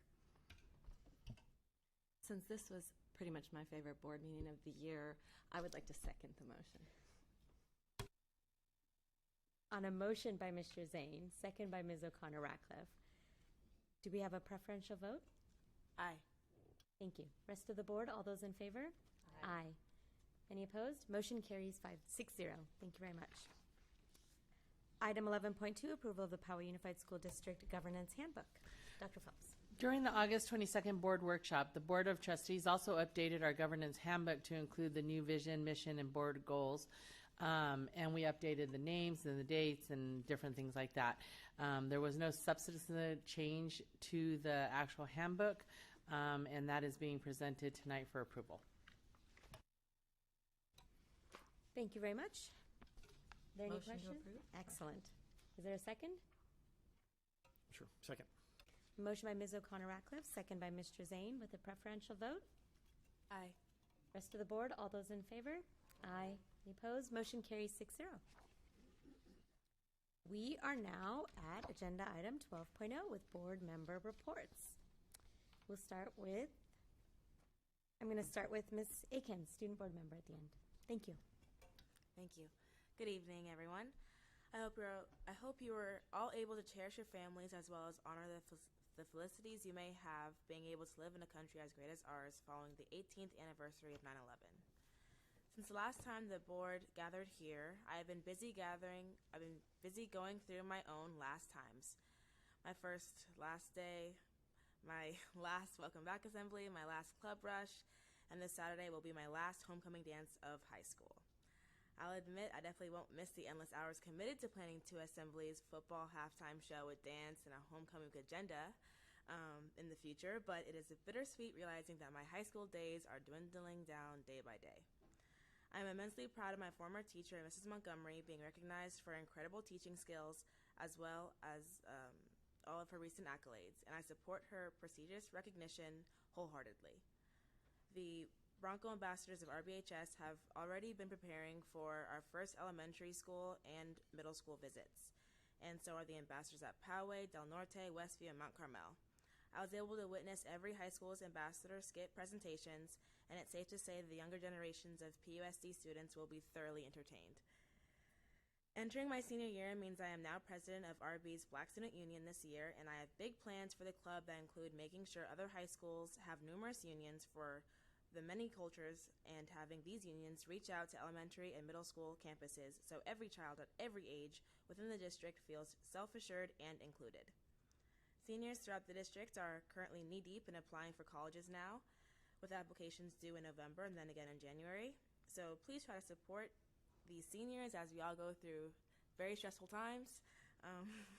The Poway's Day Parade commemorated all of the volunteerism, talents, and excellence of our PUSD community members. I would have loved to be there, but unfortunately I was out of town for a soccer trip, so I apologize. But I was happy to see everyone enjoy the day and commemorate the talents of our district. Moreover, adjusting back into the school year has its pros and cons, but there are numerous plans falling into place that focus on the mental health and overall happiness of the students in order to get them excited to come to school every day. Thank you. Thank you very much. Mr. Zane. Thank you. Much to the relief of everyone here, I didn't attach dates to my board report this evening. It's been a busy week, but it's also been a very busy month, and you're going to hear about a number of the events that a number of us went to. And for myself, just since the last board meeting was or I should say the August board meeting, there was a special in there, but since the last regular meeting, attended the new teacher day, got a little weepy at the video that was shown there. The welcome back event, one of the best keynote speakers I've ever seen. Special meeting of the board, the development of the mission and vision statement was indeed an excellent meeting, and I'm happy for the results. Went to the ribbon cutting at my kids' school at Sunset Elementary for the light bulb lab. Very cool maker space at Sunset Hills right now.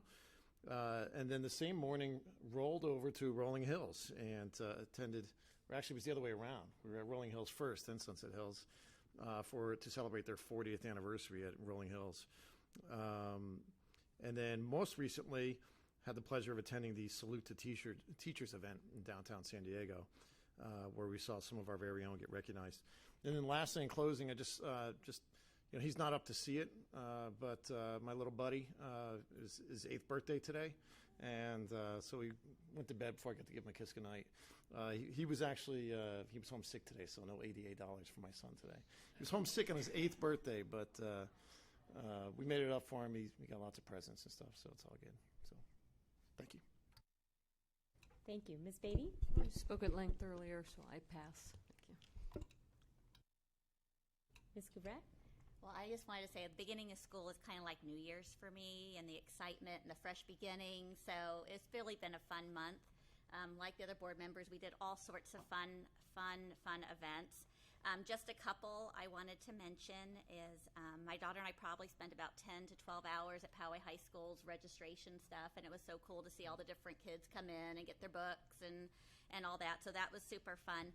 The welcome to the new teachers, Ms. Osborne, the idea of having every teacher strive to be a kid's favorite teacher is just so wonderful. And then it was kind of furthered on at the celebration we went to downtown with the teachers of thinking of every kid as your own kid. Those are just two things that really stuck with me, and we're just fabulous. The kickoff, the teamwork that we are at Team PowayUSD, we used to always be just separate little schools, and now to really think that we're coming together as a team with a new vision and mission statement and the kickoff, it's just a really special part to be part of this board. So I'm very excited about that. And then, like I said, all the other fun events at all the different schools was fantastic. So I'll pass it on. Thank you. Ms. O'Connor-Rucker. Obviously, August and September are filled with all of our welcome back celebrations and orientations, rekindling those friendships that dropped away over summer a little bit. Our back to school nights happened, and figuring out the carpools. Oh my gosh, I'm almost there. Kids at different schools is really hard. I want to mention a couple of things that everyone wasn't at already, but the welcome back picnic at Adobe Bluffs. The principal here was here earlier to recognize one of our classified employees of the year, but Principal Park was in a dunk tank that night at the welcome back picnic, and the tank was malfunctioning, and it wouldn't drop him in, no matter how hard you hit the thing. Absolutely, because this is what That's a exactly trooper how he is. designed it. No. Wait. Rather than disappointing all the kids, he threw himself off of that seat no fewer than 40 times that night in less than an hour to make sure that every kid who even nicked it with the ball got to see him fall in and get soaked. He was such a trooper. It was really fun to see. I was the one guarding the back. Don't go back here. Someone's going to hit you with a ball. But it was so fun to see him do it. He just kept jumping off every time. What a trooper. Anyway, I spoke to the Palomar Council PTA about our district celebrations and happenings, and I got to thank those leaders for their advocacy and community building work for our schools. We saw one person who was there that night earlier as a public speaker tonight. The work they're doing is incredible, and I got to hand out kudos to all of our PTA member parents and teachers and staff and students. What work they do. I also dropped in on a fabulous workshop put on by our superstars Megan Gross, Nancy Brundett, and Michelle Gilly on how to implement our successful co-teaching. And this is really essential learning for our district's SAI inclusion work. It was an amazing workshop from what I saw, and I know that the teachers and administrators who were there really appreciated that. And all of the handouts, my gosh, I took stuff home with me just in case I ever co-teach a class. Rolling Hills 40th birthday, Sunset Hills Light Bulb Lab, right? Yes, their innovation space. I know several other schools are really close to opening their new innovation spaces too, and others are just starting to plan for it, looking for that space in their schools. I'm really supportive of this work that all of our schools are doing, trying to find that space. The Poway Days Parade was great, hanging out with our kois and toys and the antique fire truck and our students' participation. My favorite part of the parade was that Poway High School's Emerald Brigade was marching right behind the fire truck. So we had music. They were periodically breaking out into Sousa music, and I love some Sousa. It was so much fun. I love that they're behind us. It's the first time we've ever had one of the marching bands right behind us. So I really enjoyed that. I'm going to request that placement forevermore. Salute to Teachers was awesome. We celebrated our 3 county teacher nominees, and we cheered wildly when Ms. Montgomery was announced as a finalist. Our student board member experiences up here have always been really important to me, so I loved catching up with our former student board member, Ella Smith. She was heading back to UC Berkeley for what is either her junior or senior year. She was undecided. Apparently she could graduate this year. But I'm so impressed by the work she's doing with her service orientation, and I know a lot of that came from her experience here in Poway Unified. She still wants to do work in education policy. She's actively searching for ways to make an impact. I know she will. I love it when I see our students doing amazing work after their time here. That covers the fun and games part of the past month, but the beginning of the school year is also time I found to make some goals for the year ahead. So I know our teachers and our staff have spent time formulating those goals, and they asked their students to do the same. And as a parent, I was really, possibly inordinately pleased, but really pleased to be asked by one of my kids' teachers to share my goals for my child. She's already made her goals for herself, but teachers want to know what my goals for my child are. So, do I want her to get all A+ on her report card, do better, score higher on standardized tests, focus more on grades and less on fun? Nope. Oh, so shocking. That wasn't what I came up with. But I did find myself writing out my hopes for her social emotional growth, because middle school is really hard. Her confidence with her peers, with her academics, that she'll shed her worries about how others perceive her when she doesn't understand something yet. That she'll have her curiosity stoked and her imagination nurtured, and that she's just going to love learning all year long.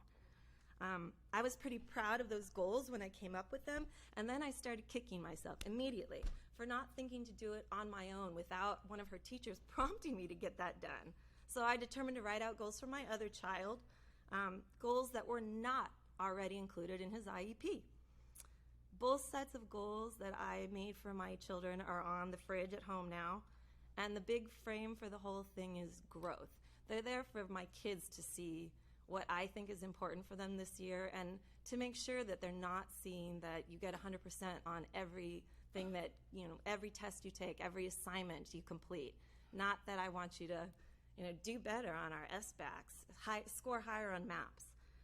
It's all about growth, and as the school year gets rolling along, that's my hope for all of our students, all of our employees, every leader in Poway Unified. We're growing. We're all going to be more than we were last year. That's it. I'd like to see the punctuation on that list, if I may. Thank you. Thank you. I think the levity part in our board norms is specifically for you, Mr. Zane. It's there for you.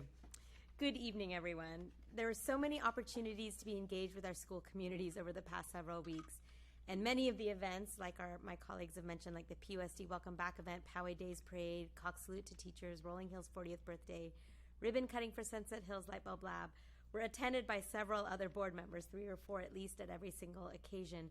So I won't go into any details on those, but I will remark that it's wonderful that our board is active and in the community, supporting and celebrating right along besides our students and our staff. It's great to see that.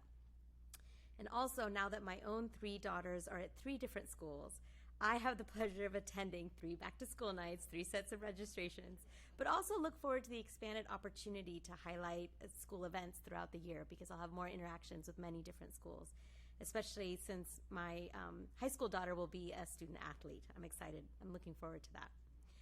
I have selected a few meetings as the focus for my report tonight. I scheduled a visit to Los Penasquitos Elementary School, and during my visit there, I learned more about the Academy and their No Excuses University program, their counseling, indoor recess, and parent outreach program. I was actually quite struck with their parent outreach programs and the goals there to expand to perhaps even offering GED programs for their parents in their community. It's a very special community that could use that kind of support.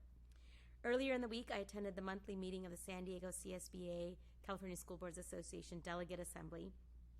We discussed planning for the upcoming annual education conference taking place in San Diego this November, and each school district is allowed to bring 2 pieces of artwork. So out of all of our artwork, we are allowed to bring 2 to showcase in the hall. So maybe we'll have a conversation about those 2 pieces later. I don't know how they'll be selected. We also had legislative updates on AB 48, a statewide school facilities bond, AB 39, local control funding formula, financial amount increase, AB 751, Pathways to College Act, which would allow school districts to select nationally recognized standardized tests to substitute for the CASP, as well as SB 328, which is the school start time bill. At yesterday's Facilities Master Plan District Leadership Committee meeting, we reviewed the community feedback on priorities for the 10-year Facilities Master Plan we're working on, and we discussed the outline for the presentation to the upcoming board meeting on the 25th. And I think the board will be I hope that the board will be satisfied and sufficiently impressed with the work that's been done throughout the community over the past several months. And that concludes my report. Thank you for your attention. Dr. Phelps. Thank you, Madam President. What a wonderful opportunity that we had tonight to be able to officially recognize our Teachers of the Year, our Classified Employees of the Year, and our Volunteers of the Year. Congratulations once again, and thank you for your passion and dedication in serving our schools and our students. I just want to commend our entire team PUSD for such a smooth start and opening to our school year. I had the opportunity to visit several campuses on the first day and was very impressed at how hard all of our staff and teachers and principals and parent volunteers all worked to ensure that the opening of every school was successful. I want to congratulate each and every one of you on a job well done. I am proud to lead a district where employees care deeply about the success of all of our students. We embrace our roles as educators with dedication and passion. And on August 16th, as we welcome staff back, employees heard a message that inspired them to innovate, cultivate relationships with students, and create meaningful, positive change. Our students can achieve their very best potential as learners if they know that the adults at their schools believe in them, are investing in them, care about them, and are working together towards their success. Thank you to staff and board members for their work in creating a new and updated mission, vision, and goals for PUSD. I am so excited about the work that's taking place, which we will outline in detail at the upcoming State of the District event on November 19th. So please save the date. Everyone is invited. I believe it's being held at the Poway Performing Arts Center. And we are holding it later in the afternoon, so that early evening, so that more people can attend. One exciting achievement I want to make sure to mention is that our district was just accepted by the nonprofit Digital Promise into the National Network of Innovative Schools. Digital Promise partners with other leading educators, entrepreneurs, and researchers from across the country. This coalition of forward-thinking K-12 school districts focus on the mission to accelerate innovation in education and improve the opportunity to learn for all through technology and research. PUSD was selected from a competitive national pool of applicants based on our leadership, evidence of results, innovation vision for learning, and commitment to equity and excellence. And myself and Ms. Osborne and Dr. Burks will be going to Virginia or Washington, D.C. to accept our acceptance into the league, and we're very excited about that. Palmerado Elementary School's Launch Lab is one example of how Poway Unified created a way for students to expand their horizons on real-world job and career pathways at an early age. The Launch Lab was featured on multiple local news channels to highlight our innovation, and that's just one area of innovation where our district shines. There are countless others in PUSD, and I'm thankful for all of them and are excited for this great opportunity ahead. please take some time to read through all of the staff, school, and student recognitions that are in the board packet. And this concludes my report. Thank you very much. We are now at item 14, which is adjournment.